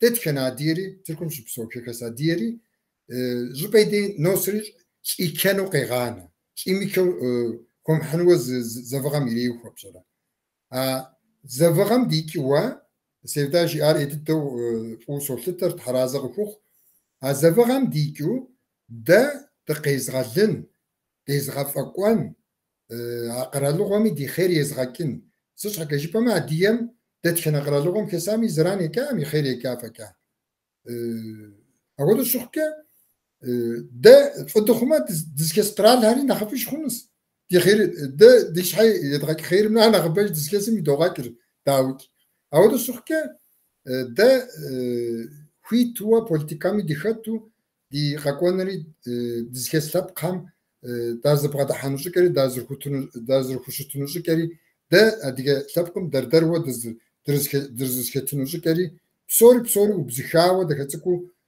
تشاوة غحزراوة بوليتيكوا زشتك دي إنكويسي وبصوت هذا نات زغورتك جزافنجي Buyurun hocam ekleyebilirsiniz. Evet, yani bu çerçevede derneklere ya da vakıflara, yani bütün bu örgüt yapılarına çok önemli bir şey düştüğünü eklemek durumundayım. Çünkü gençler oradan uzaklaşıyorlar.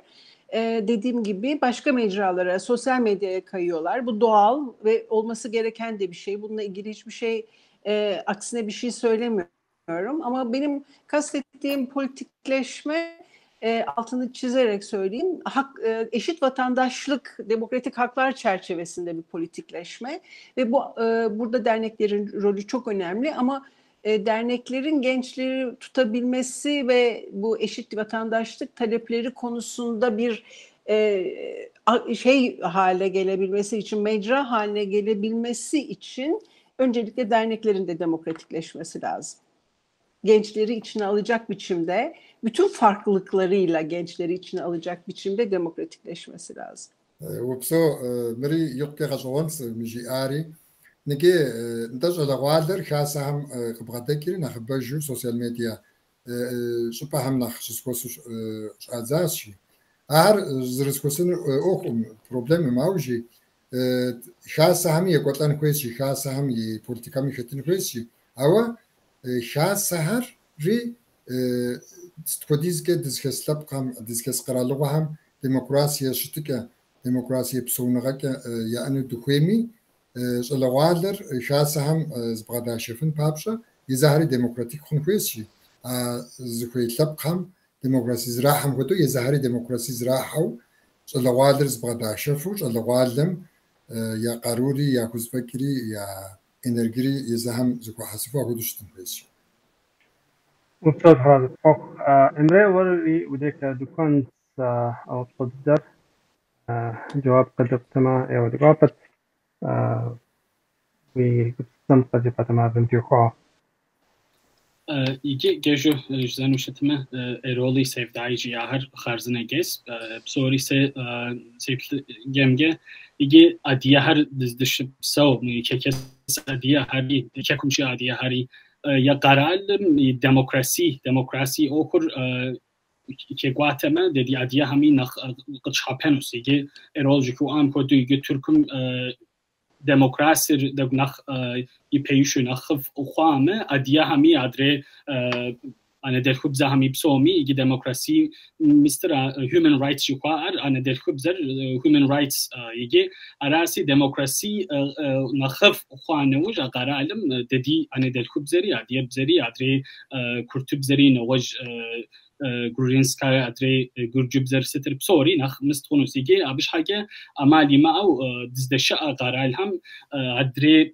أنا در خوب زهر یه ترکم شا همش حاجة کرتب زر ادره نوج بزهر كيكم شيء أهم جي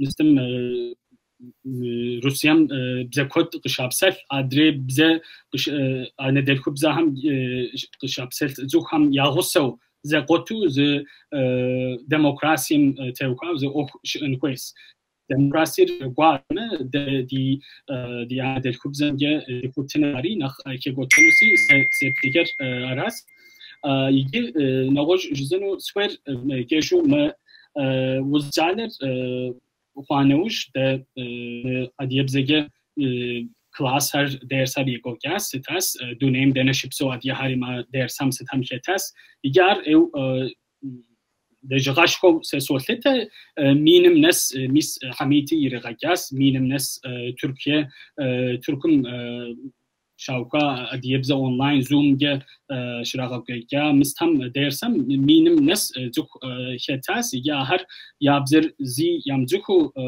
مستهم كحاري زجبناس يا حفاس تاس مر تركم إزاقو ميجا أمريكامي شاج أونلاينو دنم شو أدير كحاو يجا راسي س ما بيجي سوكيس من سيد خلتم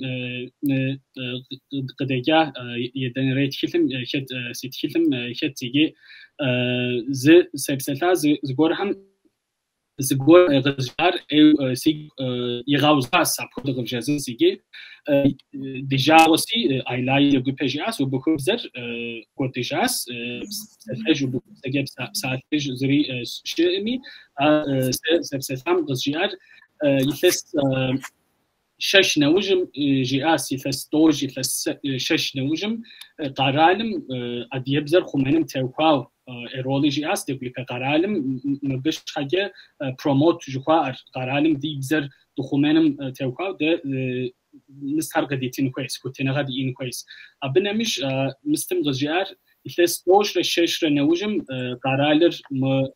قرالم يبشدثر أديهم حاجة يمجمع أنا عدهم عدي وناغهم يا وناغم يا بزر قشام سلمة عدي بزري عدري أبزك عدري نوج بزهم بسوري وبخبزم يشحق ريقار تركم أبي يشحق ريقونسي مستم تركم جمجع الحاجنوس جاسي سأر أو سيقر يغاوزا أو مستو سلطاتي يجي مزوم درس هر ستاري يمجنش حاجة مخونش حاجة أو معناش كوي أو سوتري تامجيم ديجا جا جوهري عدري يجا جوهري نخبو دي أخونسي دي بزر دمغاقودو دونيم تتنس. Emre'nin söylediklerinin içerisinde şöyle söyleyeyim. Söyledikleri yani evet Türkiye'de ve Çerkesya'da Çerkesçe'ye yönelik ve Çerkeslerin kendi politik haklarını elde ederken diğer dil ve halkların da beraber işbirliği içerisinde bulunarak onların da demokratik haklarını sağlamalarına destek vermesi gerektiğini, yani tek başına bir şey yapılamayacağını gerek Çerkesya'da gerek Türkiye'de de diğer halklarla, diğer dillerle ortaklaşa demokratik mücadele, demokratik çalışma, yani demokrasi şemsiyesinde ortak çalışmalar yürütülmesi gerektiğinin altını çizdi. Alan çalışmasında söyleştiği kişilerin söylediği devletin eğer Türkiye alacağı resmi politik kararlar Çerkesçe'nin yaşatılması yönünde olmazsa Ubukça'nın yaşadığı kaderi eğer bütün Çerkesçe işte Kaberde diye bütün diyaleklerin yaşayabileceğini ve bunun da çok üzücü olduğunu söyledi. Ama pandemi dönemiyle dolayısıyla bütün dünyada yani birçok Türkiye'de işte Amerika'da online Çerkesçe eğitiminin yaygınlaştığını ve binlerce insanın Çerkesçe ile buluştuğunu, bunun Çerkesce'nin yeniden canlanması, yeniden yaşayabilmesi için de bir imkan olduğunu ve bunun devam etmesi gerektiğini ve bunun da biraz ümit verici olduğunu, ümidimizin var olmasını sağladığını ve Çerkesçe'nin online de olsa ama devlet politikalarının Çerkesçe lehinde inşasının da çok acil olduğunu, aciliyet teşkil ettiğini söyledi. Ve Erol Hocam'ın da, Sevda Hocam'ın da bütün söylediklerine tamamen katıldığını belirtti. Ben gene bir şey eklemek istiyorum Hamit Hocam. Eğer çok sınırları aşmıyorsam. Mesela Emre'nin yaptığı çalışmayla belki karşılaştırmak ilginç olabilir. Bir başka çalışma, Ulaş Sunata'nın yaptığı çalışma 60 yaş üzerinde kadın ve erkeklere sorulmuş ve dernek çevreleri dışındakiler bunlar. Aslında en az eriştiğimiz ve en az ne düşündüğünü bildiğimiz insanlar.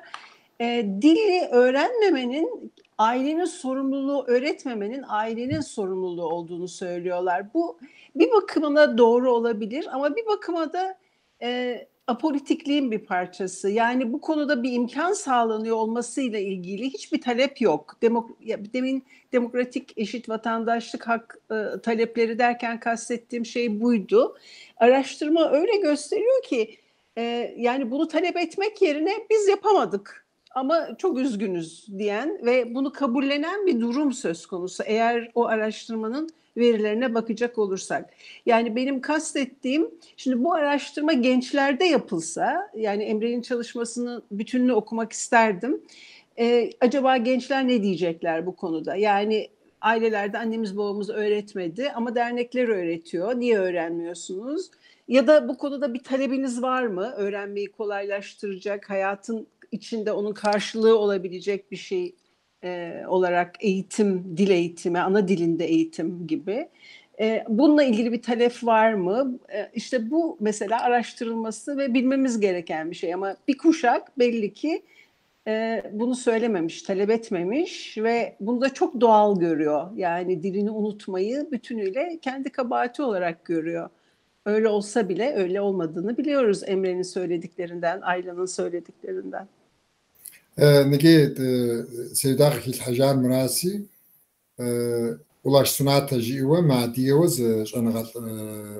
şanagalaj bizilkuğam zilajıga yiriga koyka Türk'üm şupakotum kosabimi tıkham yapsılan sahari gavşaraz abıqi hutam ve plima şuşum naranah nubj şuşum atke nubj ziham kıja am raşidde وناغم أدير بزر قصد مسلوة دي بن همي أدير بزر الحام زكاش عام أدير بزر زراعش عام يا غرد ديس جارجي نقابل غير كرست قرالوهم زغورة تخش عصرت يا أدير بزر قيد غالينم كا قرالوهم قد أبقام قد أبقون خويات جاءوا أو دز مستمتيت مش زقوب شسم أنا بجميتار أنت تا دياغو دي أديجابزر قيد غالينم كا دزري ديت الطعم زي أبو تشقوا أما أديجابزر شدغتون وتغبسون جاري أراس شاعرجي نوبة شلوالم ست شاعر شلوالم يوبش عوا أديجابزر ستخدو زرزكاشر ياش هم دورة غزري وحرا أديجابزر تيغوا ست زكاشر أري وتقول الحن كويس شيء أري لجغاو قاكوتان كويس شيء أراسير. صوت هذا الفوق نطان دينتنا يتم دجنا تغساس هذا الفوق أو جزء نسور أبيفا من التنم يتلابجم دينتم يفتحهم وبصوت جراهر يتكاس زمان في وشتنا دي حتى طلع بكر يوج نتنم يوج فيرلي أو صهامي الجوابي يفتما دي قابت أمد دمان سهي جبار هادي زكي كوش كوش مصر عدنان تان أمير يورت فيرجول عبدنا مفيدة بران ترك رجب جاكير أتيلا كرجف روميتا بلوتوكو أهاب سوري يوسف كميل تهماز تايماز عدك جنك مثل فشواو زمان دي أنا في وطلة هاري دي كوبا قلت دي حصهم يجب أما أو زمانر يمكن دي ساس هذا فوق طامي دي حصهم تاوز سلام قاقة ينخويس هذا فوق سومي مجبر زي تركوزك زكنسي tamam. Nart. Programı izleyen izleyicilerin soruları var diyor, isimlerini saydı.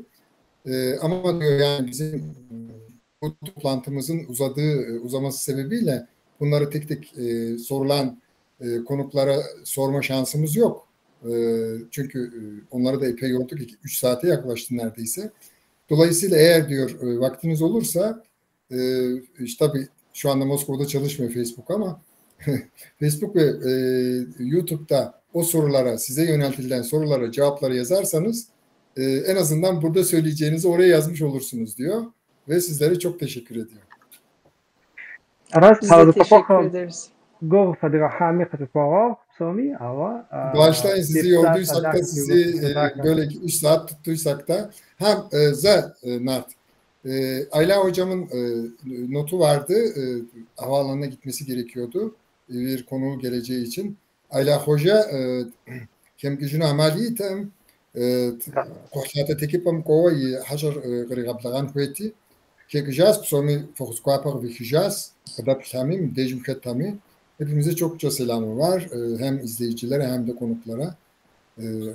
Ayla hocamın. انت عرفتم سلام في الكويت انت دي حصا يوساخر بروفيسور تايمازكا ايرول فوق عدكا بحنطي سفدا فوق يبي ويز عيلة او عيلة دي غصم اريد حرز فوق يطلع داخل يقول داخل الكاس بمنتنم هذا فوق في دكتور نزار حميد ورد هذا فوق طوة قد دواهم tezgahama yani çeviride eğer bir şey kaçırdıysam bağışlayın. Onun için o konuda sizden bağışlanmayı diliyorum. Biz teşekkür ederiz sana Hamit. Çok zor bir şey yaptın. Gogo de khas ewa tasbuk ati diğer doktor غصة امره سومي تحرز خطوق يدير زادت أنز إلى جغة داخل درف حكال حار عار بيثبخم قداوة وصا قدية تحرز خطوق هم في غفاكوا إلى جغة Çalışmalarınız bu Çerkes halkı için çok önemli. Yani ölçülemez bir değerde bu çalışmalarınız. Çok teşekkür ediyoruz ve halkımızın da bu çalışmalardan büyük bir fayda sağlayacağını umuyoruz. İnşallah. Çok sağ olun. İyi akşamlar. Terima kasih. İyi akşamlar.